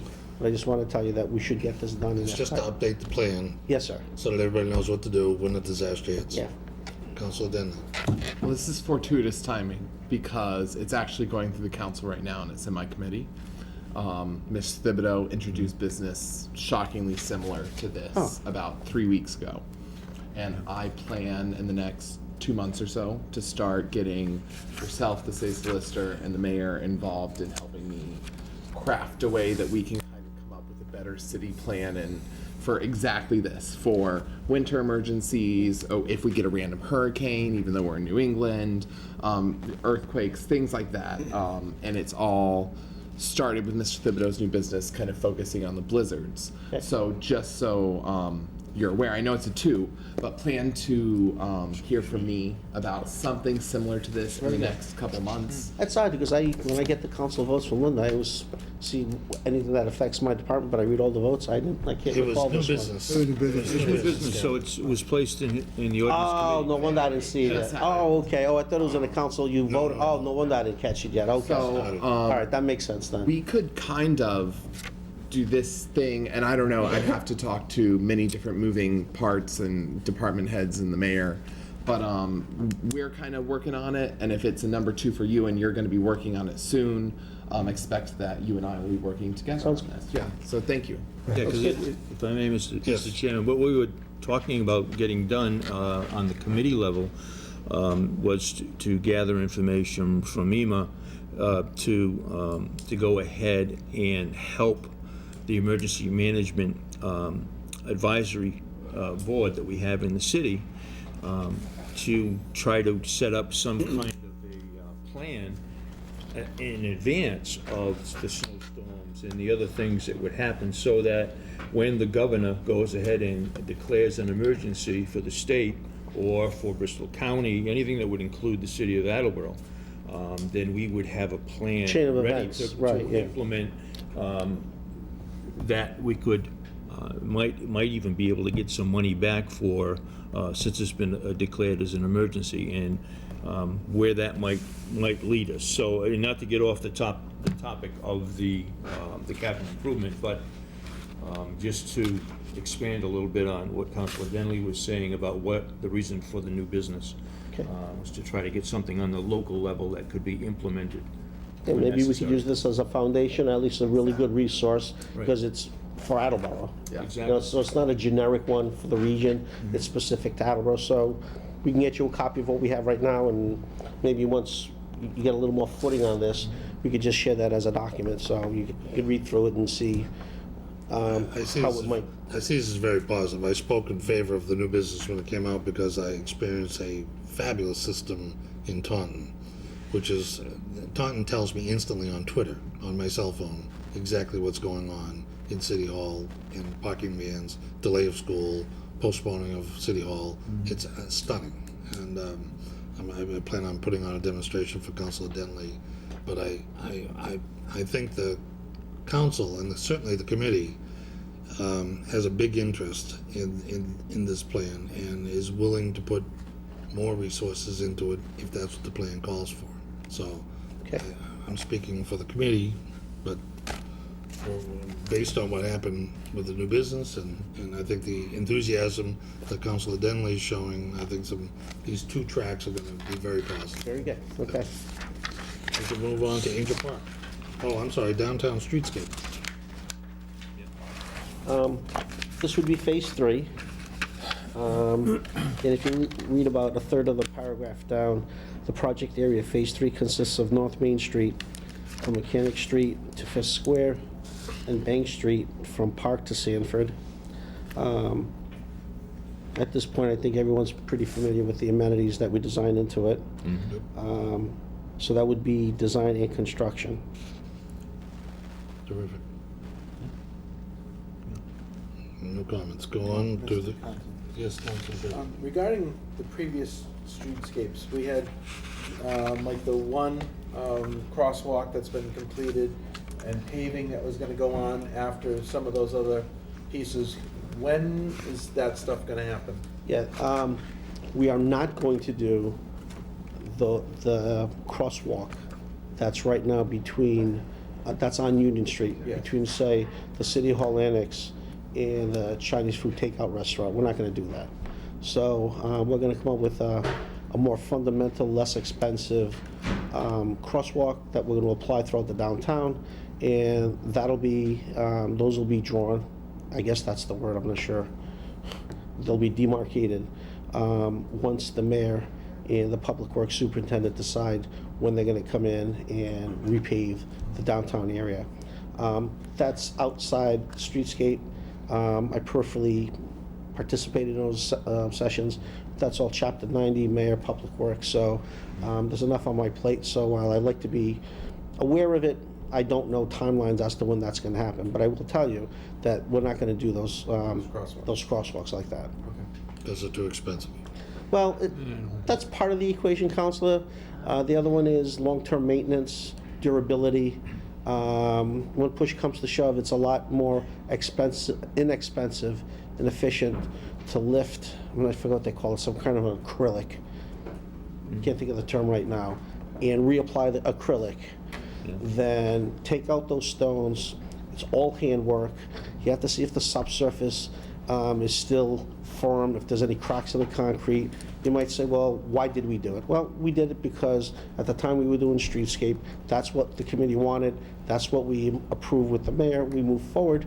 But you look back and you can always make some modifications, and we think it's just gonna be a lot more smart to move forward without constructing throughout the downtown. Crosswalks is the one we have right across from the annex. So I'll compliment you that it was very wise to do one and see how it worked Yeah. out, rather than doing the whole downtown Right. and finding out it wasn't what you really wanted. And I gotta tell you, I gotta give the credit to the mayor, because I was pushing to get those done so we get that completed. I remember that. And he said, let's see, and a few cracks started to appear. I will tell you, we worked very hard with the consultant to make sure that those bricks are durable. If you take one out, they're fairly thick. But given the volume of truck traffic and given the volume of the turning of, particularly not only of a cab, if you have an articulating truck, you know, they just press on it and it weighs down and it turns. So for a few reasons, we just decided it's not the practical thing to do, and we moved off that. I think we're pretty familiar with Angel Park and what you're planning on doing, and now We're really excited. Hopefully, there'll be another grant round this calendar year, probably by June, Yep. and we will reapply for that grant. Yep. How did you have comments on Angel Park? The only comment on that, if I may, is we Yes. broke it out to 2 fiscal years. That's the way the state wants it. Sure. Okay, so fiscal FY 2016 would be design, and FY 2017 would be construction. And typically, almost all the time, I should say, whenever the state buys into the project, they'll always come through with the construction funds in the consecutive fiscal year. Yep. And finally, we have Streetscape Phase 4. That's the final phase, and that would be from Wall Street, County Street from Wall to Fisk Square. That's the last leg. And we made that number 4 for obvious reasons, because we're doing Riverfront Drive right now on the construction, and we're also designing with the Mass Works grant, the $300,000, the connector between Riverfront Park and the Balfour Riverwalk from behind the 10-mile river. So while that's all on the design, we said, let's do North Main Street first, and then we'll come back and do Wall Street, because we'll have a little more time to decide how, when the walkway comes out to County Street, how we're gonna connect that with the Balfour Riverwalk. So I didn't wanna push that too quickly. So the mayor agreed, let's do North Main Street first, and then we'll come back and do County Street from Wall, and that should button up our streetscape. Just logical, Council Denton? Just quickly, I always like to offer my assistance. If I can, I might be useless, but if I'm useful, this is all either in Ward 5 or half in Ward 5 or adjacent to Ward 5. So just let me know if I can help you in any way. Be happy to. I think, in fact, in the central business district, or should I say, Census Tract 6314, there's a confluence of 4 wards, Yeah, well, I 4 thought ward 3. lines. Right. I think that was probably intentional, too. Yeah, 2, 5, and 4 that I remember, must be 3 also. 302, yeah. Yeah, yeah. We all Thank you. I would. sect So I there. would piggyback on his comments To a also. point. Well, if we go back in time, Rick was the first chair So of the was. Streetscape Initiative Advisory Committee back in the day. And if I recall, when we did the SWOT analyses next door, you always made it a point that I invite, at that time, the councilors in those wards. Not to say that we didn't invite everyone else, but because, you're a stakeholder, we used to specifically call them out, other than give the general invitation. We were much younger men. I had more hair, Yes, we did. A little a less little weight, gray hair. Don't go too far now. but that was fun. I enjoyed that. That was a good time. Councilors, then, if you turn to page 108, those are all the future planning projects. And those are a lot more that Tara could probably talk to you about, but these are the conservation land and pond management program, the upgrades to a wide variety of ponds and lakes throughout the city. So as not to clutter, if you may, some of the more pressing projects. But while we also don't want to lose sight of these projects, we put these in future planning. You see Dodgeville Pond, Blockington Pond, Peckham Street Culvert, Farmers Pond, Lake Como. These are all in various phases of implementation. If you remember, the first phase would be the biological survey. Second would be designing the plan for restoration, and then the third leg would be the construction. And if you remember, Council, I think about 3 to 4 years ago, I provided you with a matrix of all the ponds and lakes on the y-axis, and then along the x-axis, where they were in the various stages. I will tell you, in some of those instances, we did the biological survey. Those are no good. We'd have to start afresh on some of those. There are some fun things out back there, like the music shell and other With the park future department. wish list. The Yeah. library project's very exciting in the future, and it's always a joy to have that in the plan and see what's possible. And some of it is routine maintenance, like invasive species. It's rather dull and boring, but Nonetheless necessary. that's necessary. Correct. Yep. And that's one thing we've always talked about, is while we are urban planners and we're really trying to work, we're not trying, we're working very hard to improve the downtown, through the mayor's office, the municipal council, the redevelopment authority, my department, public works department, a variety of departments, state departments, federal. We're also trying to balance that with other softer, more human elements that we can engage in, i.e. the Handy Street project we just did.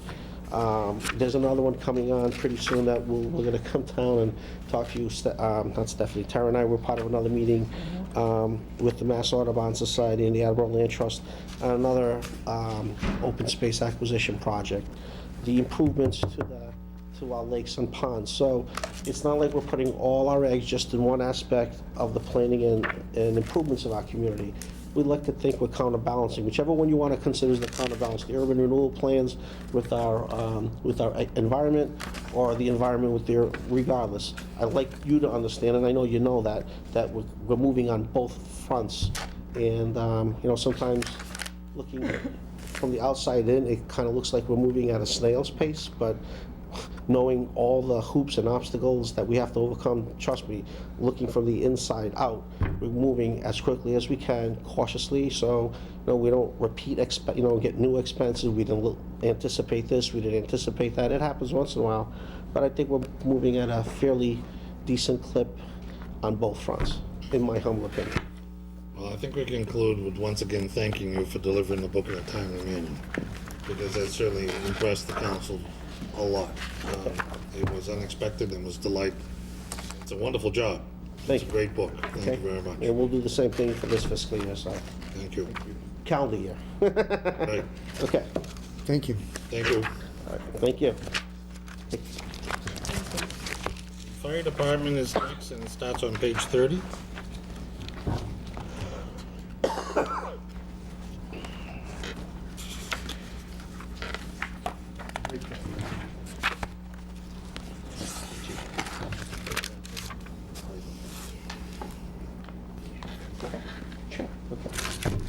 Thanks.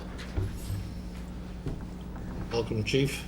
Good evening, thank you. You've been listening patiently, so by now you get the drill. You know how it's gonna play out. I do. For those of you at home, we're on page 30 of the fire department. This is the next segment, and with us is Chief LaChance.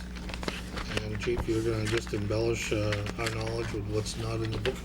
Okay. Starting with Vision And 21. if I could too, just ask for maybe 60 seconds of your time. Absolutely. I have a brief statement that I'd like to read to the council. I just received some information over the last few days. It's at least in my mind, a pretty big accomplishment for the city and for the fire department.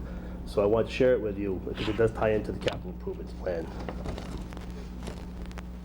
So the Insurance Services Office, or ISO, evaluates 49,000 communities on their fire suppression rating schedule.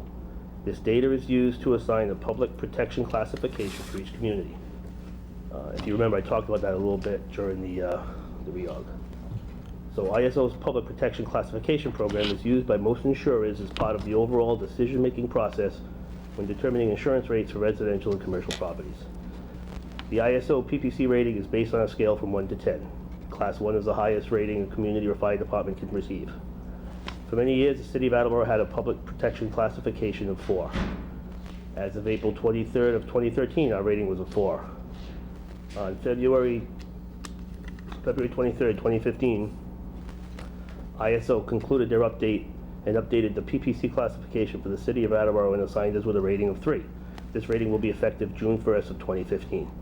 Of the 49,000 communities evaluated by ISO, there are only 810 communities with a better public protection classification in the city of Attleboro.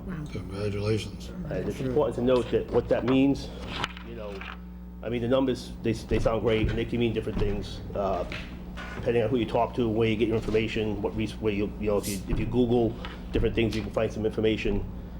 You could save 5% on your insurance, but that's not a guarantee.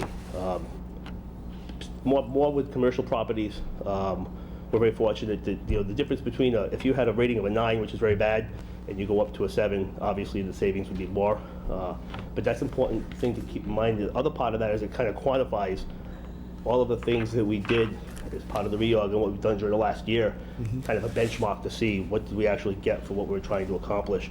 And some of the things that ISO looks at, and I'm not going to bore you with the details, but it's thousands of things that they look at. Staffing is a huge one. The additional fire inspector.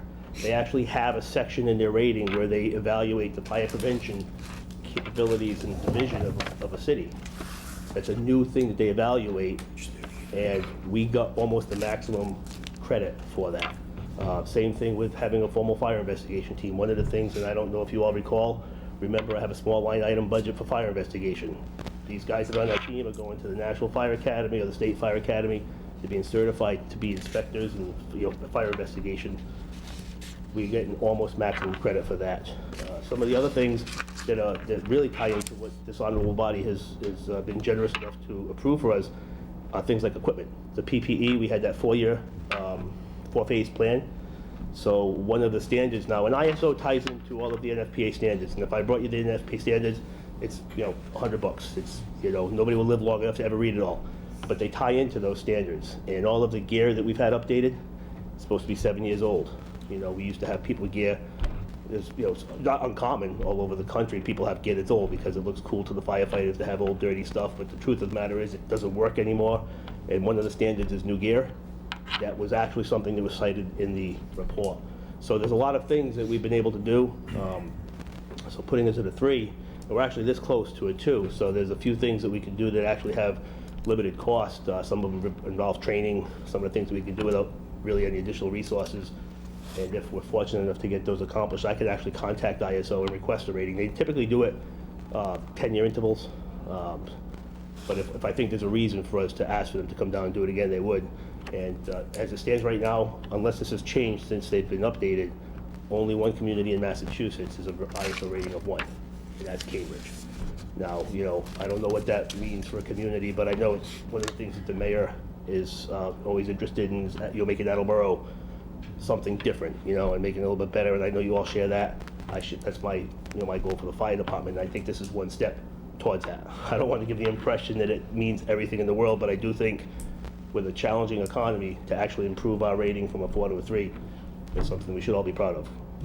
Thank you. Congratulations to you, that's quite an accomplishment. And we couldn't have done it without the assistance of, the mayor and obviously the support of the council, so we do appreciate it.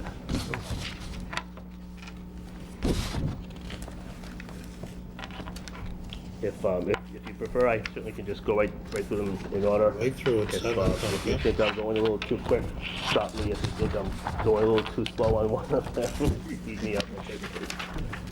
So the first project you see, I'm on page 30, is the Vision 21 Radio Master Box Receiver at Briggs Corner Fire Station. I talked about that. Actually, it wasn't last year, because last year we had the abbreviated CIP, but the year before, we have a municipal fire alarm system in Attleboro. That was actually we got maximum credit for that. So what that means is the municipal fire alarm system in Attleboro is as good as it can be. We got a 20 out of 20. In order to ensure the redundancy that we need for those, it's all wireless, it's radio transmissions. So a facility that has a fire alarm system that we monitor has what we call a transmitter, radio box transmitter. Fire alarm system goes off. It's a wireless system, battery backup, so even if they lose power, it hits a wireless signal that goes to one of our towers, one of our receivers at the 4 fire stations. We don't currently have one at the Briggs Corner Fire Station. It's been out of service for a while, it needs to be replaced. We still have 3, but to ensure we don't drop any signals, we need to have that one replaced. So this would replace that. The last estimate was $37,000, actually it was about $35,000 when I met. With Gary going through this, we estimated about a 5% increase. The problem that we have with a lot of the things that we buy is it's very hard to get quotes. You can't just pick up the phone and call somebody up and say how much is, because they need a lot of information, So we did get quotes a couple of years ago, and it was in that $32,000 to $34,000 range. So what we just did was over the last couple of years, we just increased it 3 to 5% just to be safe.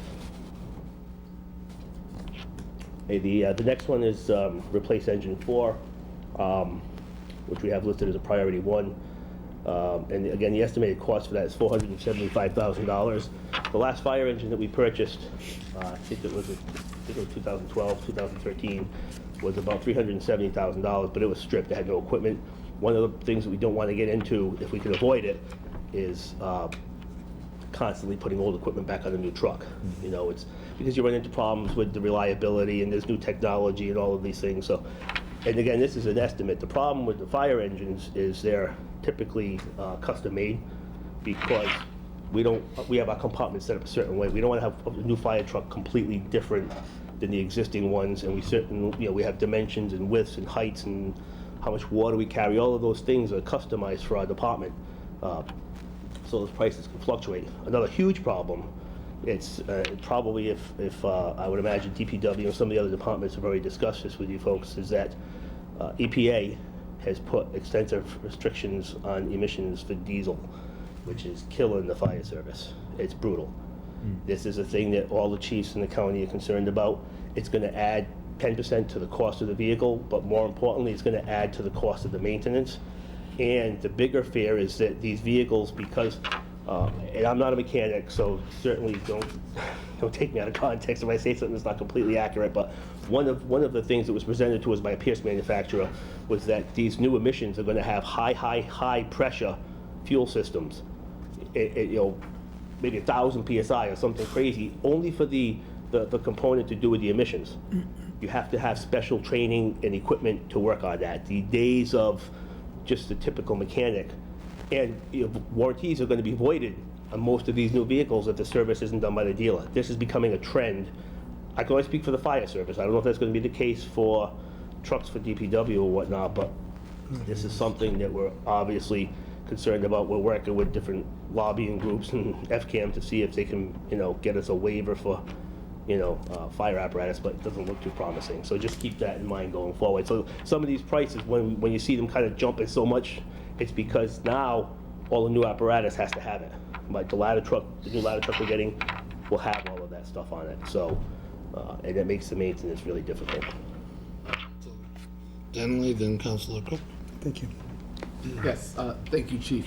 Looking at the cost of the engine and the fact that we're looking at this maybe for the next fiscal year, is this something we would look at bonding for, or have you gotten that far? How would you propose the funding?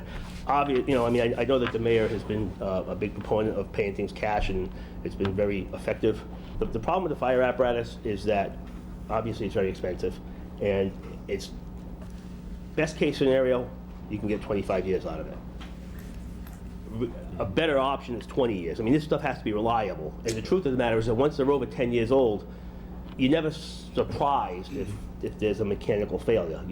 When it's brand new under warranty, you don't expect it. So what's a better option is to try to get into some kind of a cycle where the frontline trucks are close to under warranty. Something I've been researching, and I'm having a hard time getting numbers because you have to actually have the vehicles to get these numbers on. But there are some municipalities that have gone to getting rid of the vehicles much quicker than we all would like to. Like, I drive my own personal vehicle for a long time, but some of the departments are going to keep vehicles. They're only keeping them for 2 to 3 years, then they're trading them in.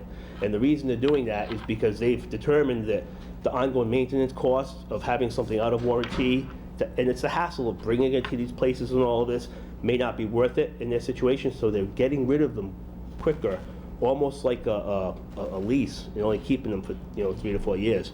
So that's also something that I'd be interested in looking at. I got my answer. We're still looking into it. Yeah. Right, yeah, and engine 4 is our oldest frontline fire truck.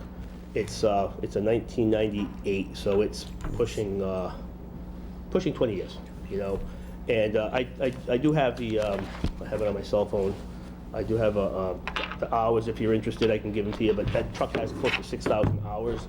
And you're familiar with diesels, so you certainly know that we're not really concerned about mileage so much as it's engine hours. Yeah. 6,000 hours is close to 300,000 miles or 200,000 miles or however you look at it. So it's definitely a truck. It's been serviced, it's been maintained, it's doing its job. But that would be the next truck that we need to look at replacing. Councilor Cook, did you want the floor? Yes, thank you, Mr. Chair. Chief, I did have a question related to this, but you had mentioned the maintenance costs. If I remember correctly, DPW, and Peter perhaps can speak to this more eloquently, but if I remember correctly, when we replaced some DPW trucks a couple of years ago, we ran into that at that time. And I remember in some cases it was adding some of the vicinity of $10,000, $12,000 to the cost at that time. Yep. And the irony was that the air or the exhaust being emitted was cleaner than the air that was coming into it. Right. So they've kind of gone a little bit overboard. But you mentioned that with the purchase or the replacement of engine 4, you'd be able to discontinue some of the older reserve engines. Are we looking at, in that scenario, of declaring them surplus and available? Actually, I'm glad you brought that up, because I have one of the reserve trucks that we have now is a 1988. It's a Pierce. And we just found out about a month or so ago, looks like the motor is shot. It runs, but we brought it to a diesel specialist, and they looked at it, and they were pretty confident that the motor it's no good. So I looked at getting some prices for that, and the price for the engine was $35,000. So, and I've been discussing with the mayor, he's aware of it. I just can't with a clear conscience ask to put $35,000 into a truck that I paid $5,000 for. Yes. It may be great for 5 years, but then I may be coming back and saying, hey, guess what? I need $20,000 now for the transmission. So we still have 2 reserve fire engines, so it's not a problem at the moment, but it would maybe make some of these other purchases a little bit more urgent. If we move them up in the cycle a little quicker, then we would have another more reliable reserve truck. I even looked at taking my worst reserve truck, which is very similar, and swapping the motor out. And even that was gonna cost like $17,000 just to switch the motor from the worst one, so that certainly didn't turn out to be something. So we're looking at the options. What I actually might do with that truck, because it really doesn't have a lot of other value for us, and it ties into some of this ISO stuff and some of the training stuff, is if we have training props, there's some credit for that with ISO, and it's a good thing for the firefighters. We have a lot of newer firefighters, younger firefighters, so if I could find a place, it wouldn't have to stay out inside if it weren't gonna be used.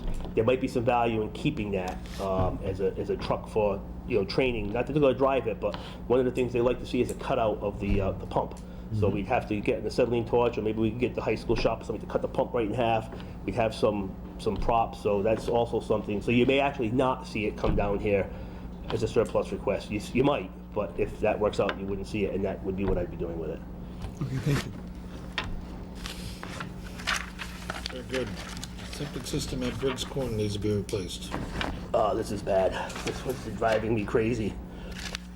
A couple of months ago, we had a pump. We've had it pumped a few times, over the last couple of years. But one of the last times it was pumped, and it's a reputable vendor. We've dealt with him quite a bit, and he told me that he was confident that the system was going to need to be replaced. Not that day, but it was coming down the road. I went to the health department, and I worked with Mr. Perry, and the building's over 50 years old. They don't have any records of it.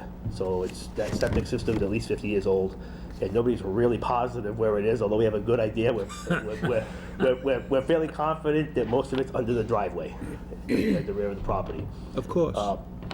We've been getting it pumped because we did have a few instances where it started to back up into the building, but now we're on a pumping schedule. We're getting it pumped every week, whether or not it needs it. We've already put a purchase order in. I've got an engineer to do a plan. Unfortunately, I'm learning far more about septic systems than I ever wanted to know. I can't even give you a cost until I have the engineer do the perk test and give the plan. Because when I spoke to him and I spoke to Alan Perry upstairs, what I got was 20 to 50 grand. And then it could be more if you run into this and that. So there could be variances. And of course, now with 4 feet of snow on the ground, I can't get anything from the engineer. So what we're doing now is pumping it until there's enough clearance of the snow to get the report from the engineer. But certainly, that's listed as a 1. That's definitely going up. I don't think it's going to be realistically before the end of this fiscal year, just because there's probably going to be snow on the ground until June by the time I have a report. But as soon as I have anything that resembles a price, I will get that information to the mayor so he can get it to this honorable body so we can start to work on that. You have 2 men in Briggs Corner, 24 hours a day? Yeah, 3. 3. Okay. No sewer up there, right? Portable radio upgrade. Yes, yeah, no sewer there, unfortunately. Too bad. Yes, so the portable upgrade, one of the things that we're looking to do is over a period of 4 years, I'd like to try to get enough portable radios on the fire department. It's become commonplace to assign a portable radio to a firefighter. Right now, we have them assigned to seats and trucks. So what ends up happening is that, if we call guys in, if we have a big incident, or during storms we put extra guys on, there may not be enough portable radios for everybody to have one. And the other reason you want to have them with an assigned portable is because there's the radios can be programmed today with an identification. I don't have my portable radio with me here, but if I press the button on my portable radio, there's what's called an emergency beacon. If a firefighter's in trouble, they press that button. Well, if I press that button in my dispatch room at headquarters, it will show up car 1, Chief LaChance. So it's a way for an incident commander to know if something goes wrong, who it is and where they are, instead of just the guy who happened to have the radio. And if you go to mutual aid to other communities and stuff, it's much better to actually have, your own portable. So this is a 4-year plan to try to get to that point. Some of these portable radios I'm able to get with grant money. Usually it's emergency management money. I usually get about $15,000 to $17,000 a year. If you look at the status report, you'll see that I was able to purchase, I think it was 20 portable radios this fiscal year with that grant money. But this is part of a 4-year plan, about $30,000 a year over 4 years to get us into position that we all have portable radios. Councilor Denny. Yes, I'm sure you just heard when we talked to I did. police chief. Yes, and I'm sure you guys talk all the time. Maybe we could look at a bulk purchase and maybe they would discount the radios. You probably could. Motorola is an interesting manufacturer. Their pricing is really what it is. There's almost for lack of a better term, a monopoly on public safety. You won't find a public Right. safety agency.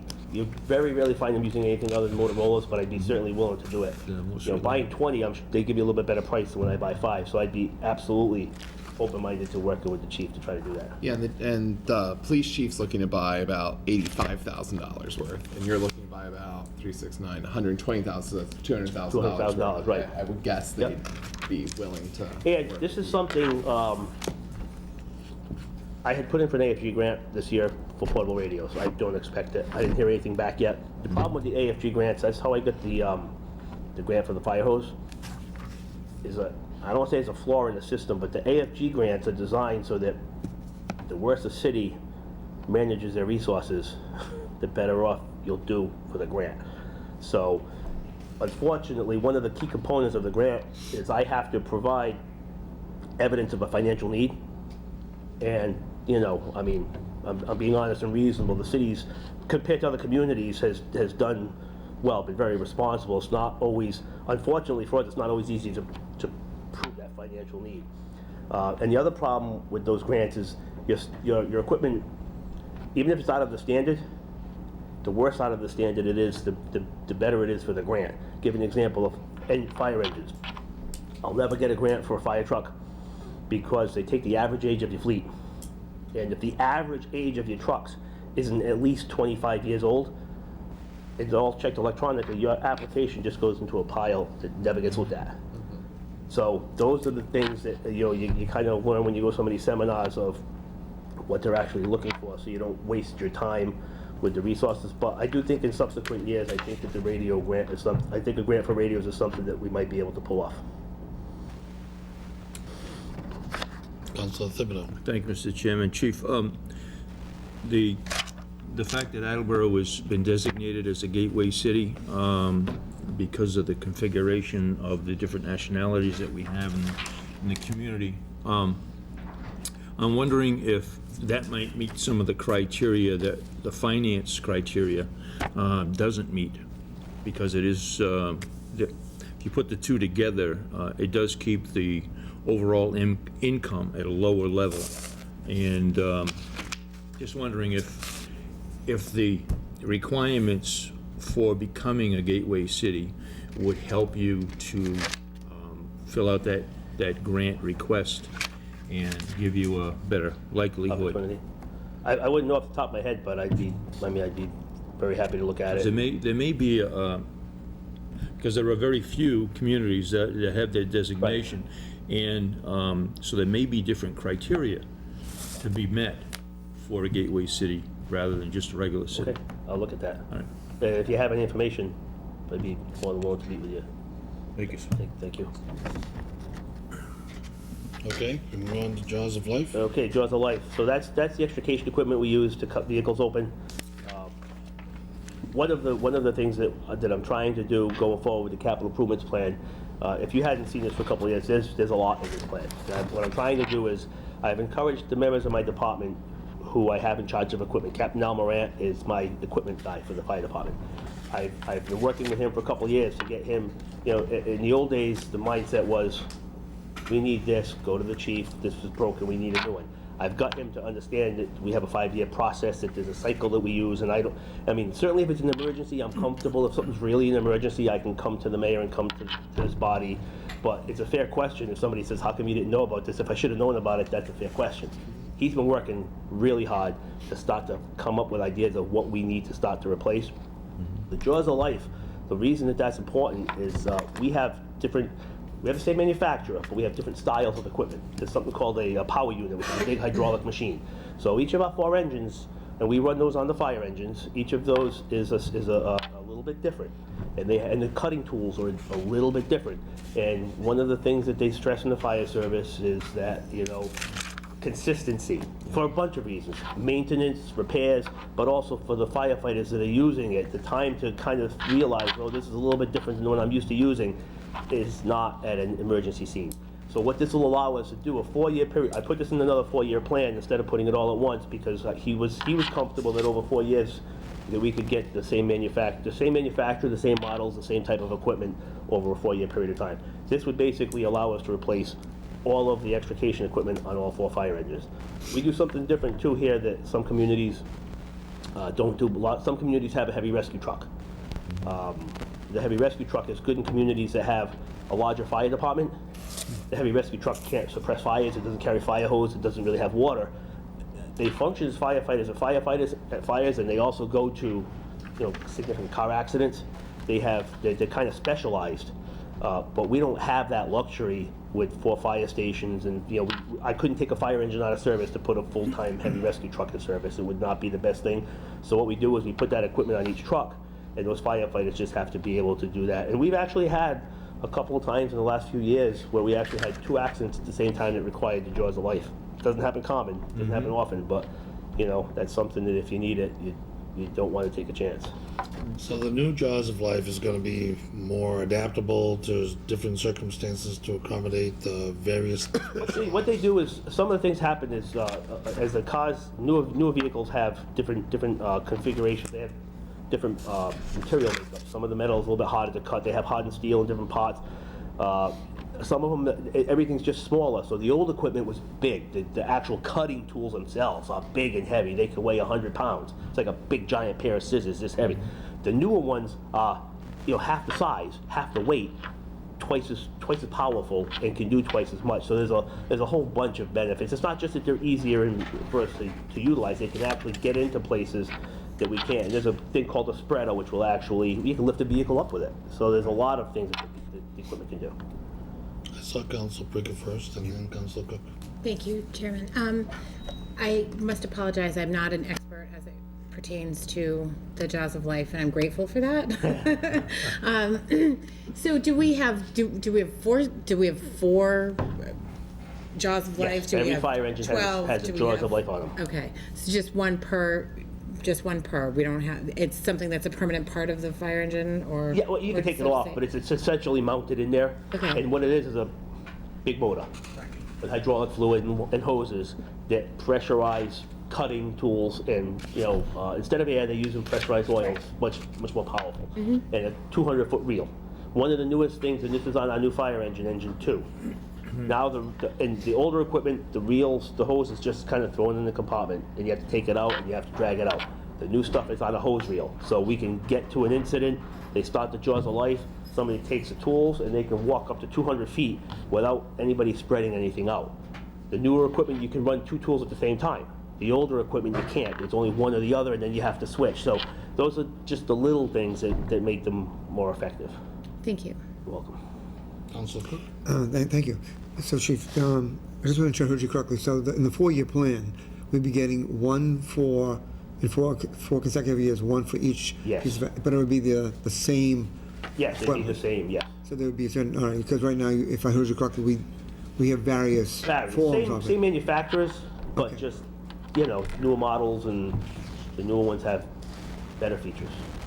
But even our newer ones are close to 10 years old. It's time for them to be. Right, but they would all be identical from, Yes. at that point. So, Yes. and they'd all do the same thing, so it doesn't matter that Right. one type would do one thing and one would Correct. do And another. then the other They thing have that I would multiple do use. is I wouldn't get rid of all of the old ones necessarily. I would talk to the manufacturer and see which ones were the best, because I'd put them on our reserve trucks. Right now, if we have to switch out a fire engine for any reason, whether it's a newer one's being sent out for maintenance or repairs, we either have to manually take all of that heavy equipment off and put it on the reserve truck, or we don't have it on the reserve truck. So, if the truck's gonna be out of service for an hour, you don't spend 45 minutes moving the equipment, but this would be an opportunity to have reserve trucks that also had that equipment in it too. Good, thank you. Go on to the thermal imaging camera, which I think you currently have one, correct? We have several, we probably have 4. We have 4. Yeah. Yeah, same thing with the thermal cameras, although they're not as, different models are not completely different to use. What you're finding now is that the newer models are much smaller. They're only this big. The older ones, some of them are this tall. We have an old one that was built into a helmet. It's massive. So what we're looking to be able to do is to put one on each fire engine. Right now, we don't have enough to have on every fire engine. We have one on a couple of fire engines, and I think the deputy's car. What we try to do is have them dispersed, because what we'll use that for is if somebody calls us with a smoke condition in the house and they don't know why. We actually had one today, and I don't know what the outcome was. I know it wasn't a fire, but I don't know what it was. We'll use that thermal camera, and they can look at the walls and they can see we'll look at fluorescent light fixtures, and they can see if there's a burnt ballast. There's a lot of things they can see with the thermal camera. It's okay if it's on the deputy's car, but you hate to have the deputy, go all the way to the other end of the city just because we don't have that on the apparatus. So this will allow us to put, every truck will have a thermal imaging camera. And what we'll do in the future too is that this is something I'm usually pretty fortunate to get a grant for. Emergency management money. I'm the emergency management director, so I get a grant they give us every year based on population. And they have a list of what they call authorized equipment list.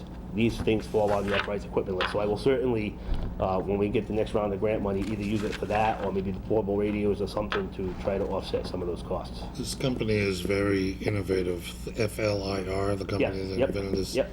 They have come up with a way of licensing their technology for cell phones, so that actually cell phones can do thermal imaging. It's really remarkable. That was a huge thing for the fire service, thermal cameras. And I actually think what you're going to see... And the electrical service business as well. Absolutely. I actually think what you'll see, I'll probably be retired by then, but I do think you're going to see eventually firefighters' equipment, the masks, will have that all integrated in there, because when you're in a fire, it's dark, it's black, you can't see anything. A thermal camera, you would actually see heat. And what's funny with the cameras is that you can not only see warm, but you can see things that are cooler. And you might be able to see an open door with a thermal camera. It'd be all white, but you'd see this shape that just kind of didn't belong there. So you can see more than you actually think with thermal imaging. It's a pretty effective tool. Go on to positive ventilation. Okay, so what these are, in smoke ejectors, they're basically either electric-powered or gasoline-powered fans that we use to remove smoke from the building. But one of the things you may or may not know, at structural firefighting, we intentionally move smoke and heat, and we sometimes intentionally direct the fire. And an example would be if we think there's civilians that are in a certain area, we may intentionally draw the heat and smoke to another part of the building that's not burned. So we may make the fire worse if the civilians are in another area. And depending on what we're trying to accomplish, with ventilation for us means ejecting smoke or heat. Positive pressure, we actually set the fans up outside and they push it. It's like those pressurized space buildings, if you've ever been in one of those, where they actually pressurize. You open up the door, you have to feel that resistance. We actually will do that. We'll have one door open, and we use these fans to pressurize the building and direct the heat and smoke out the openings that we want. So those are on the ladder trucks. Both ladder trucks have that, and all the fire engines have a small smoke ejector. A lot of times we use those for burnt food, cooking, small cooking fires, and those types of things. And those haven't been replaced in probably 25 years. So same thing. They're all a little bit different. They all have. Some of them have had makeshift repairs for the electrical cords as you've gone along for the last 25 years, and this is an opportunity to put everything on the same platform. So Chief, I have to bring it up because I know if Councilor Churchill was here, he would say it. And that is that many of these things that you're asking for are less than $10,000 and they're multiples. Yep. And as a result, they could plug into your budget on an annual basis as part of an asset management budget for an ongoing department. And you've chosen to put them in the capital improvement plan because we've always done it that way. But do you see, now that you're moving into an asset management program, that some of these things would be more reliably, rather than depending on the whim of the council to fund the equipment that you need to do your job, would it not be better to have a equipment management budget portion of the fire department? I agree with that. I think that's true. And I think one of the things that happens, I've looked at old records of budgets in my department going back. And I know what happens when budgets get tight and, people say, well, you gotta cut. I mean, you gotta cut. And I think sometimes that's what happens. And I think once you cut, we all just forget and we just say, well, you're getting by without it, we don't need it. So the first part, and I hope this answers your question, is I think by putting it in this, to get it in there, but I do agree that I think the next plan has to be to maintain it so that we don't get into this position. The turnout gear is a perfect point. What I'm working on now for my upcoming budget sessions in the future is what do I need for funding to keep that turnout gear up to date now that we've got it to where it is, so that I don't have to come back in 4 years and say, look what I got. So I am working on it, so, and I do think it's a good idea. I'm not telling you how to do your job. Nope, It's oh, just no, that absolutely. he No, has I'm brought glad to this hear you up- say that. He has brought this up repeatedly with other departments Yep. before you, and he had a prior engagement and couldn't be here. And I'm suspecting that he'll be watching the proceedings and seeing I'll if I'm see it with the doing my wife, job, that's okay. right? So we can move on to the saws, which I think is another one of these Yep, smaller things that. same thing. Yep, same thing. And the computers too. And boy, am I happy to see hydrant fire markers in the Yes. budget. They've been in there for a few years, but I just haven't had the opportunity to speak. And actually, if you've already met with the water department, I believe you met with Mr. Kennedy already, so you know that they're well on their way for the first phase of that, at least. 7,200, no, 600 flags. 600 for 600 two markers. main streets, Yeah. but Right. this has been a subject of discussion for Yep. 5 years. Yeah. And it's nice to see someone finally moving it along. And it takes the man to do it, great. Done. I didn't mean to fly by. I mean, does anyone have any questions about the saws or the computers? I think those are pretty straightforward. And so are the fire hydrant markers, so I think we can just keep going and. Okay, so the next one, refurbish engine 10. Engine 10 is what I call the old engine 2, which was the one, some of you that have been on the council for a long time remember that was 1992.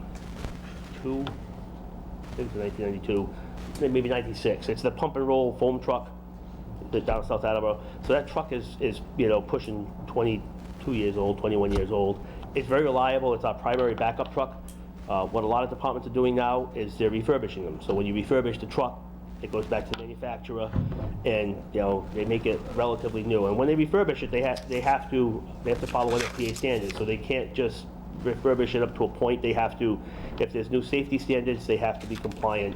If there's new emissions stuff, they have to be compliant with all of that. But when it's all said and done, I've seen some trucks that have gone through this process, and they look, really close to like a brand new truck, including the suspension and the chassis. This isn't like you just throw paint on it. They go through the whole thing and make it a good, reliable truck. Probably would last in the reserve role 15 years, maybe even longer. The problem, the reason that's not something we've done historically is because the truck will be going for 10 months. So you have to have a reliable reserve truck to even think about it. And this is an estimate. This was just made by calling a couple departments that did it. This is a best case guesstimate, because in order to get a quote, you'd actually have to send a truck to somebody to look at it for, a week, and then they come back and give you an accurate price. But it may not be something that I would want to proceed with, or the honorable body would think was worthwhile, but I am gonna at least entertain the effort to find out and get some ideas for pricing to see what that would do for us. I was under the impression that this was one of the more crucial vehicles in your fleet because of Interstate 95. It is, and it has foam capability. That's why we still keep it Right. down there. And The new so- truck has foam capability though too. Oh, it does? It does. So you have redundancy? Yeah. That was my question. Yeah. It can't do foam while the truck is moving. That was the difference. This truck can do foam while it moves. So that in itself would be a reason to keep it. And if it's worthwhile to refurbish it, it's something that I would think would be at least worth looking at. Okay. Engine 5? Engine 5, that's the little D truck at Twin Village. That's a says it's 14 years old. It's a 2001. So same thing, that truck is, in another couple of years, it's going to be starting to approach 20 years old. So we're looking at that in fiscal 2018, $475,000. It's a pretty standard, straightforward fire engine. Yes. The truck would be replacing, was that the Olympics truck? Yes, replace engine 5 would be an Olympics truck, yes. And the advantage of that is that would be an outstanding, when we get to the point, at some point that we can replace engine 4, which is Briggs Corner, and engine 5, they would become the backup trucks. So we would actually, these trucks have been maintained, and so they'd be outstanding reserve trucks. One of the challenges we run into is that when we actually have a working fire, I have mutual aid come in. This is an agreement that I have with the fire chiefs that I work closely with on a regular basis. is that as soon as we get a working fire, we use what's called Bristol County running cards. So these are mutual aid cards we use to dispatch resources, and they'll come and cover the fire station. So you may drive around sometimes and you'll see Norton's got their ladder truck at my station. You'll see a North Attleboro fire engine. The reason they're there is, as chiefs, we've come together and we said, look, we don't want anybody to get hurt unnecessarily. So if there's an incident in your community, by all means, get mutual aid to come and cover your stations while you're fighting a fire. Kind of what we have is a informal, I guess you could call it gentleman's agreement. It's an hour, 60 minutes. Like, don't keep, I'm not gonna keep North Attleboro's resources in Attleboro for 4 days or 4 hours just so we don't have to call guys back, and vice versa. We go to Norton, I won't say quite a bit, but I mean, we go to a few times a year for structure fire because they don't typically man their ladder truck. So I told the chief there, you have a structure fire, call us, we'll certainly send a truck, and you can, you got it for an hour. If it's much more than an hour, you need to do something on your own. And it's worked out very well that when we actually have a call for fire, you get people coming in. But if I call guys in to cover the stations, I have to have trucks with equipment on it. If I have reserve trucks that are, one of the best things is the hose grant, and that's not, we should have all of that equipment purchased by the end of May or June. Now all of the fire engines have all the hose that they need, all the nozzles that they need. We're not gonna have to, kind of beg and borrow to put stuff on the truck. So if guys come in to cover a truck, the truck is ready to go. That was one of the things that was a little difficult for us in the past. Okay. The mobile computers are gonna wear out. Yep. That's pretty straightforward. Can I just, Yes. I was reading, they've already, it looks like it says they're outdated and they don't. Yeah, So you don't use them at all? No, and I'm gonna tell you why. We have one that's used by my fire prevention deputy uses it. When we had them, we have these old tough books that I think we got them with a grant. And they were insanely expensive. And they were antiquated, and it was an awful lot of overhead for the city's MIS director to maintain. When we had 7 of them, every time there was an issue, either he had to go to 5 fire stations, 4 fire stations, or we had to take one at a time and bring it up here.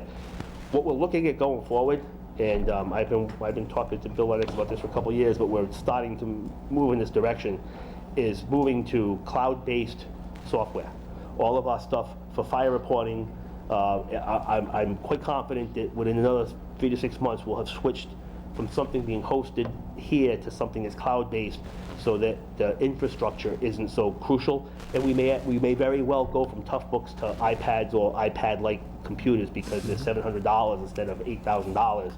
It's just simpler. So as we get further on, you may see some of that change a little bit, but I'll have to work with Bill to see for sure what the computers need for technology to be able to work with all of the cloud-based stuff. This would be one of the things that we've cut out and want to bring back again. Yes.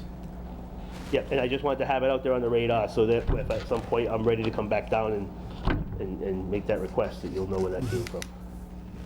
Thank you. Facility access control system.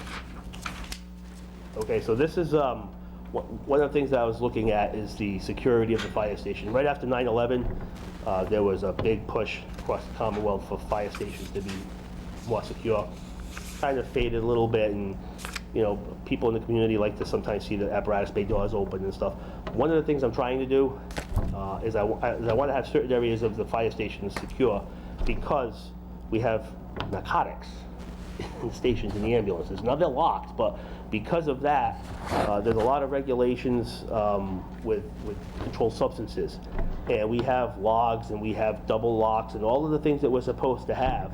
But what we don't have a very good system of is knowing who's coming in and out of the stations. So I had looked at, and this is one of those things that's not easy to get information, I'll be honest. I was looking at, I don't know what they call it, but fingerprint, there's a name for it, but fingerprint systems. Because in my mind, if I was gonna go to a secure system, a card doesn't cut it because I can give you my card. So if I'm really saying I wanna look at a secure system, I was looking at that option. This pricing was for that option, but I've been subsequently looking at some other options with one of the locksmiths in North Attleboro, and there's some very impressive options that actually just have to do with keys. I'm very surprised at what these systems can do. It's like a master key system, but they could actually set up the station so that I have one key, and my one key, I'm the only person that can have it, and nobody else can go get this key. My key can open every door at every station, everywhere. I could give you a key that would look very similar, and it would only open the door to that station in that room. And those would have to be assigned to a person. So we're kind of looking at that, because if it would work, it would be a tenth of the price, and I actually could probably do that on my operating budget a little bit at a time. But I felt it was worth keeping this in just in case that option doesn't work out. Got it. Ice suits? Ice rescue suits, those are the suits we use for ice rescue. They're same thing, that they're 10 to 12 years old, and every time they get used, they get cut up a little bit, and you want to, they actually float. They're fully encapsulated, they're filled with air, they're insulated, and they float, and as they get older, they start to get some small holes and stuff. So all we're looking to do is just to replace the couple of the ice suits that we have, and they'll last at least 20 years. Replace fire extinguishers. There is an NFPA standard for how many fire extinguishers, sorry. Nope, I know a little bit about fire extinguishers, so I'm paying attention. There's an NFPA standard for how many and what types of fire extinguishers you have to have on a fire engine. We're compliant with all of that. But the fire extinguishers have there's a service life, can't think of the term, it'll come to me, but there's a, even though they work, there's a test that has to be done on anybody who scuba dives knows this, somebody can help me out. Pressure? Yeah. Hydrostatic. Yeah. So they have to be hydrostatically tested after a certain number of years. Even after that, they have to be replaced. We're at the point that with the 50 to 60 fire extinguishers I have, if you look on a lot of them, the dates are saying must be hydrostatically tested by this point, and then there's some that are saying time to replace it. So what we're looking to do is replace them all. And this is an interesting point that you would find. Should the homeowners at home who have fire extinguishers be concerned about their fire extinguishers? They should, because it has an expiration date on it. Okay. So if the pressure's up and it says that it's okay, it's charged. Yes. That doesn't mean it's gonna work. It'll probably work, but depending on the chemical agent may have lost some of its ability to suppress the fire. So if they have a fire extinguisher that's much more than 5 to 7 years old, it should be replaced. Got it. Good to know. If they have a question, they call fire station, my fire prevention chief. Both Be of happy mine to are help much them out more with than that. 5 years old, and they're gonna be replaced. Yeah. And there are different kinds. I you used to should be have. guilty of that, I'm not anymore. I think I bought it when I got married.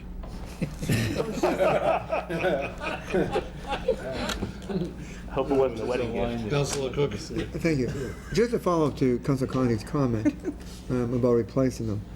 Does the Attleboro Fire Department collect residential extinguishers, No, or? we can't anymore. They actually have to go to to the health department's hazardous waste. Okay, and that's where you turn them in. They do.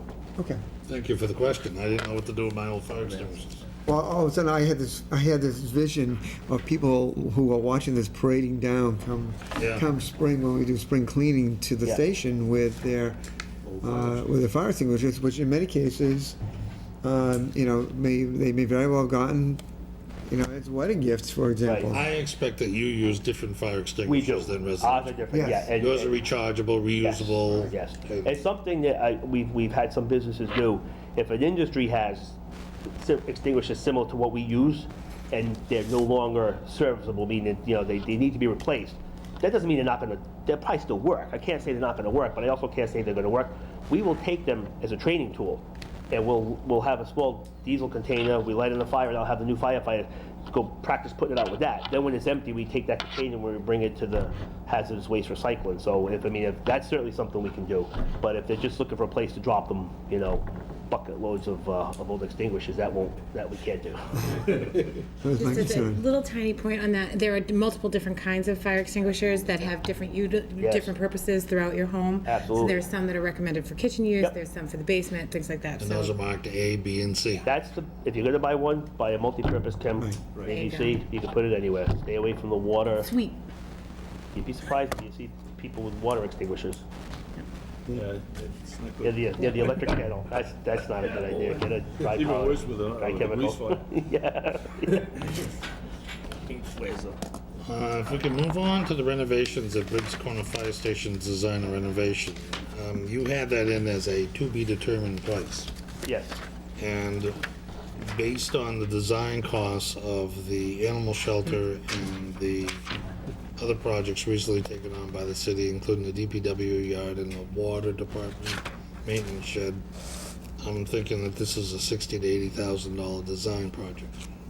I'd say it's all of that. It depends on what's done. One of the problems with that station is it's very, very small.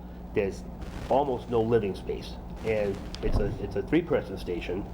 And one of the things we need to start to prepare for, and I've had this conversation with the personnel director, we need to, this isn't something we need to do tomorrow, but we need to start thinking down the road. I have one female firefighter now. We will have more. I welcome it. I think it's actually a great thing for the community and for the department to be a little bit more diverse.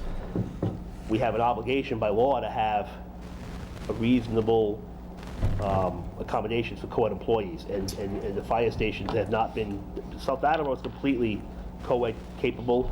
Headquarters is mostly, the outlying stations have some areas. This would be part of that design criteria. So I don't know what the person who did the design would actually come up and say we should be looking at to do. Plus, if we're going to do something, I would think that we should at least look at the possibility of, something that's going to outlast all of us.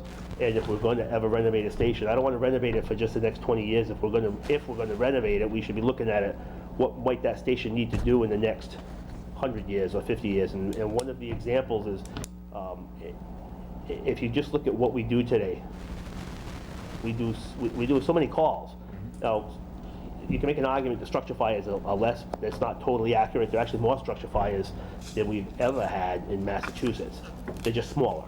So what you have is a combination of things. Better building codes, you have better smoke detector laws, people are getting out quicker, better fire prevention, but we're still responding to lots of fire. We had over 140 fires last fiscal year. They're just not publicized so much because most of them are very small. They're contained to like one room. What I think you're going to see is you're going to have, in the future, we need to have a plan so that could be a 5-person station someday. I don't think it's going to be that way next week or next month, but we don't know what the future's going to bring for developments down there. So I think that should also be part of the plan, is to really kind of think, don't say 50 grand today, and then 25 years from now have everybody looking at all of us saying, what are they thinking? How come nobody thought about expanding it a little bit more? So that would be part of the design consideration. Council Kirby. And would that involve an additional bay? Because you have two apparatus bay. There's 2 bays there, yeah. And Yeah. would that involve? It could. One of the huge problems we have is space to keep equipment. That's the biggest problem we have. When we had talked about replacing ladder 2, one of the questions, I don't recall who was it asked about, would we keep the old ladder truck? Well, I don't have a spot to keep it. I mean, that's really the problem. And that's kind of common in the Commonwealth. So if there was an opportunity to do it, I would certainly say, I've never heard of a department saying they have too much space they don't know what to do with. And it would certainly be, and the bays are not expensive, but the problem with that building is there's the property. It's landlocked. It's landlocked, yeah. The budding property, I think it was foreclosed on. The residential property next door is foreclosed, so there may be an opportunity to look into something. Council Cook. Chief, relative to the renovations, and again, as you noted, when you look at fire stations, they do last. If they're properly designed, they will last, and often do last, like the one down here, for 100 years or more. But when you look at the city of Attleboro, and you look at the land that is undeveloped, there's a lot down as you head down towards Norton, on both sides of 123 and down 118 and so forth, in that area. Do you think we should be looking at, with potential future growth down there, the need, and again, not right now, but looking maybe 20 years down the road, to have actually, should we start looking at building instead of just renovating, a larger station there, which would be able to have the capability of having, a ladder truck, as well as a couple of engines, given that that's an area that probably we will see a lot of residential development. Right. And then that brings into question, and with increase in traffic and so forth, the specified response time that NFPA has, Right, right. being completed. Yeah, that's actually, that's a good point. So yes, I totally agree with that. And, like Mr. Cook said, that all of our staffing, they're not mandates, but if there was a lawsuit because we weren't making a reasonable Right. effort to staff the way that the standards say we should, there is some liability for municipality. Those standards, they're not based on volume, they're based on response time. So we have to get to 90% of the properties in Attleboro within the specified response time. It's typically 3 to 5 minutes for the first engine company, 7 minutes for a full alarm assignment, so that if there is an emergency, we can have all of that apparatus there. So you're absolutely right. As the community changes, we might be meeting it today, but if the demographics change and there's more population at that part of the city, we might not be able to meet it for that part. So those are the things, they have software today that can help analyze what an impact. Right, exactly. One of the things I've been working on, and I had spoken to Chief Hegney a little bit about it, and I'm working with my chief, deputy chief that's in charge of fire prevention, is I want to do a formal process for what we would call a public safety impact study. Every time something comes into the city and they say, we want to do this, we want to put this in, we want to put in this community, we're starting to try to come up with some criteria so that we can actually have not just my opinion, but some actual information that says, we believe that if this comes into the city, here's the impact to the city. What we do with it is still open to debate, but at least if we have that information going into it, we'll have a good idea of some of the things like you had said. It's a very good point, because you've got 240 new apartments being built downtown. Right. That definitely is going to have an impact on our Correct. department. And the fact that, as Councilor Cook mentioned, with the new developments largely being in Ward 4, out near the Rehoboth border, if you were to build a fire station today, would it be at Briggs Corner? Maybe not. And that has to be considered what impact that would have. Sure. Because I had, one of the things that was something I had always thought of in my own mind was, if you were going to build a new station, a perfect spot for one might have been, and I don't want anybody to take this out of context like I'm suggesting we do it, but was where Ponte is. Maybe combine those two stations and put all 5 guys there. There's a benefit to that, but without looking at all the response data, you also don't know.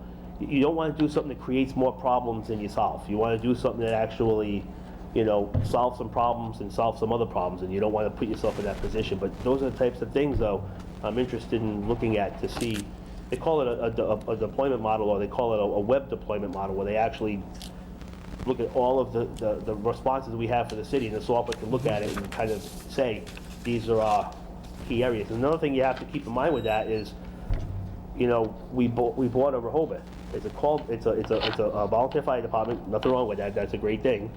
But they also have it's not a private ambulance service, but it's close to a volunteer ambulance service. It's run through the town, but it's not really run through the town. It's a little complicated.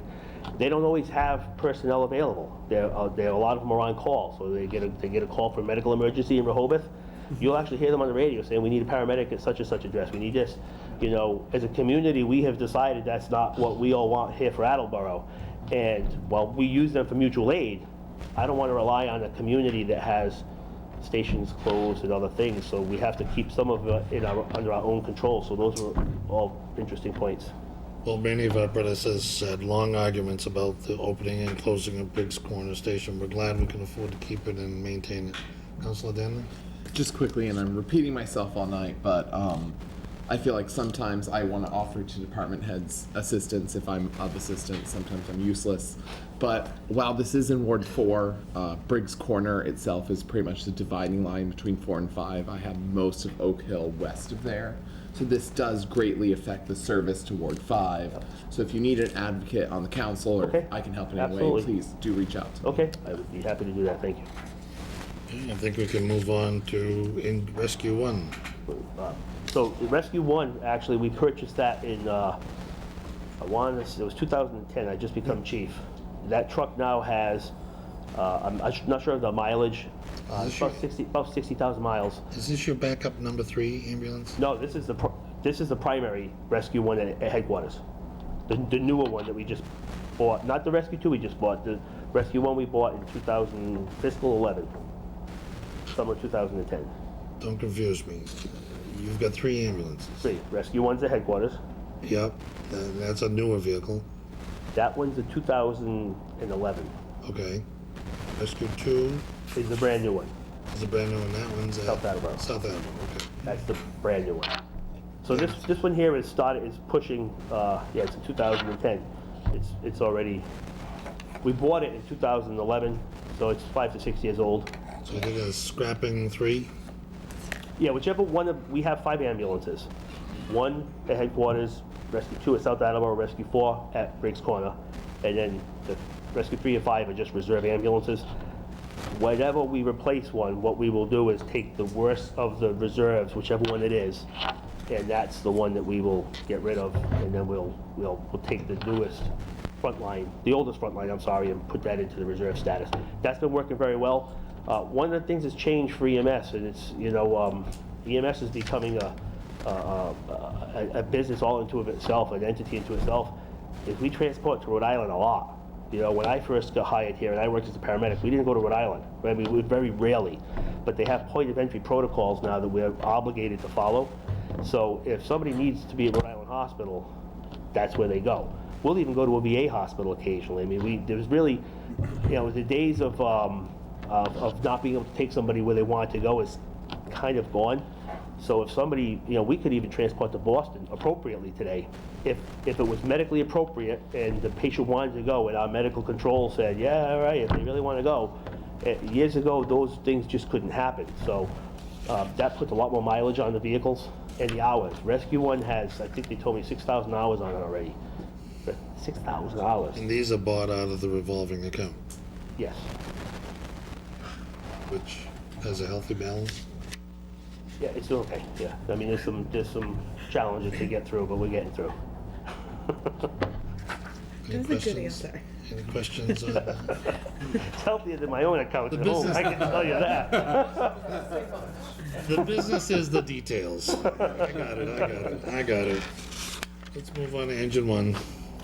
Engine 1 is a headquarters fire engine. That is a 2006, so that truck is approaching, 10, 11 years old. Still reliable, still a good truck, but we're starting to actually put some money into them. One of the things, and I won't keep you here, I think I have it, is we maintain a database of repairs. This is just the costs. I don't have the, I can't tell you everything that we did, but engine 1 is an example. This is since July 1st of 2013. And engine 1 had over $10,000 in repairs. Engine 4 had close to $14,000 maintenance and repairs. Engine 5 was $15,000. So what you see is the trucks get older, you just start to, and these are not even major problems. It's just when something goes wrong on one of these trucks, you get a quote. It's like, are you kidding me? Everything's $4,000 or $5,000. So I share that with you so you can see that there's nothing wrong with engine 1. It's fine, and it'll be fine for another couple of years. But what's going to happen is each year it's a frontline truck. The cost to maintain it are going to be more. And the bigger concern for me is not so much the cost to maintain, but how long it's out of service. And this is not something that we've been very successful at tracking easily. I have paper records of it, but one of the things we're working on, some of this new software I talked about, this cloud-based reporting software that we can use for our incidents and everything, is it has the capability that when the truck is out of service for repair, it kind of gets time-stamped, it's out of service. So that at the end of the year, I can run a report. Not only can I tell you how much we spent, but I can actually say, it doesn't matter if I spent 10 cents. If I tell you that truck was out of service, 48 times in a year, that's a problem. So I could do that, but it would be an awful big paper trail. We're looking at something to be able to do that on a regular basis to help us identify when things really need to be replaced.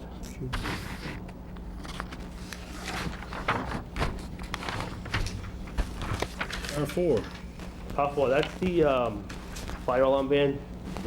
My fire alarm superintendent maintains the municipal fire alarm system. So that van is 14 years old. 14 years old, yep. Actually, almost, be pushing 15. It's, it's reliable for the most part, but it's got a lot of, body issues and certain things. It's at the point that it won't be worth continually, pumping resources into it. So we'll have to look at getting that upgraded. and we'll probably go with a four-wheel drive SUV instead of a van. One of the things that we found has been very effective is the SUVs are two functions. You know, my fire prevention deputy has an SUV that he uses. My EMS director has an SUV that he uses as a regular day-to-day car. But what we can do during storms and blizzards has been highly effective is we put those trucks in service. Instead of putting extra people on a fire engine, I put, you know, 2 firefighters and an officer on an SUV. They have shovels, they have sand, they have salt, they go to every call for a fire and medical, they shovel a sidewalk, whatever they need to do to get people through. It's been very effective. So I would, as much as practical, whenever I replaced a vehicle, unless there was an absolute need for a van or a sedan, I would be looking at an SUV, much like the police have switched all their cruisers to the SUVs. It's been very effective. Okay. Questions for the chief? Thank you. Thank you. Very much. It's a long list, but Have a good it's, evening. I told you I had a big list. well, it's exactly what we were doing this year. We're going through everything in every department because we neglected it to do it last year, and as you indicated, there's always more to be said. Yeah, last year was good too. So, Thank you. have a good evening. I'll entertain a 5-minute recess. Motion's in order. Is that okay with you, Council Thibodeau? Okay, good. Yes. It's in order, all in favor? Aye. Aye. 5-minute recess. We'll find the mayor and we'll conclude on page 44.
You're good.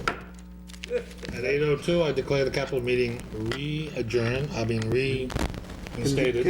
Reconvened. We've heard word that the mayor is not feeling well and will not be able to appear in front of us tonight, so we're going to continue this meeting to another date to be announced tomorrow night. So could I have a motion to adjourn? Second. All in favor? Aye. I declare the capital improvements meeting adjourned at 8:03. Thank you very much.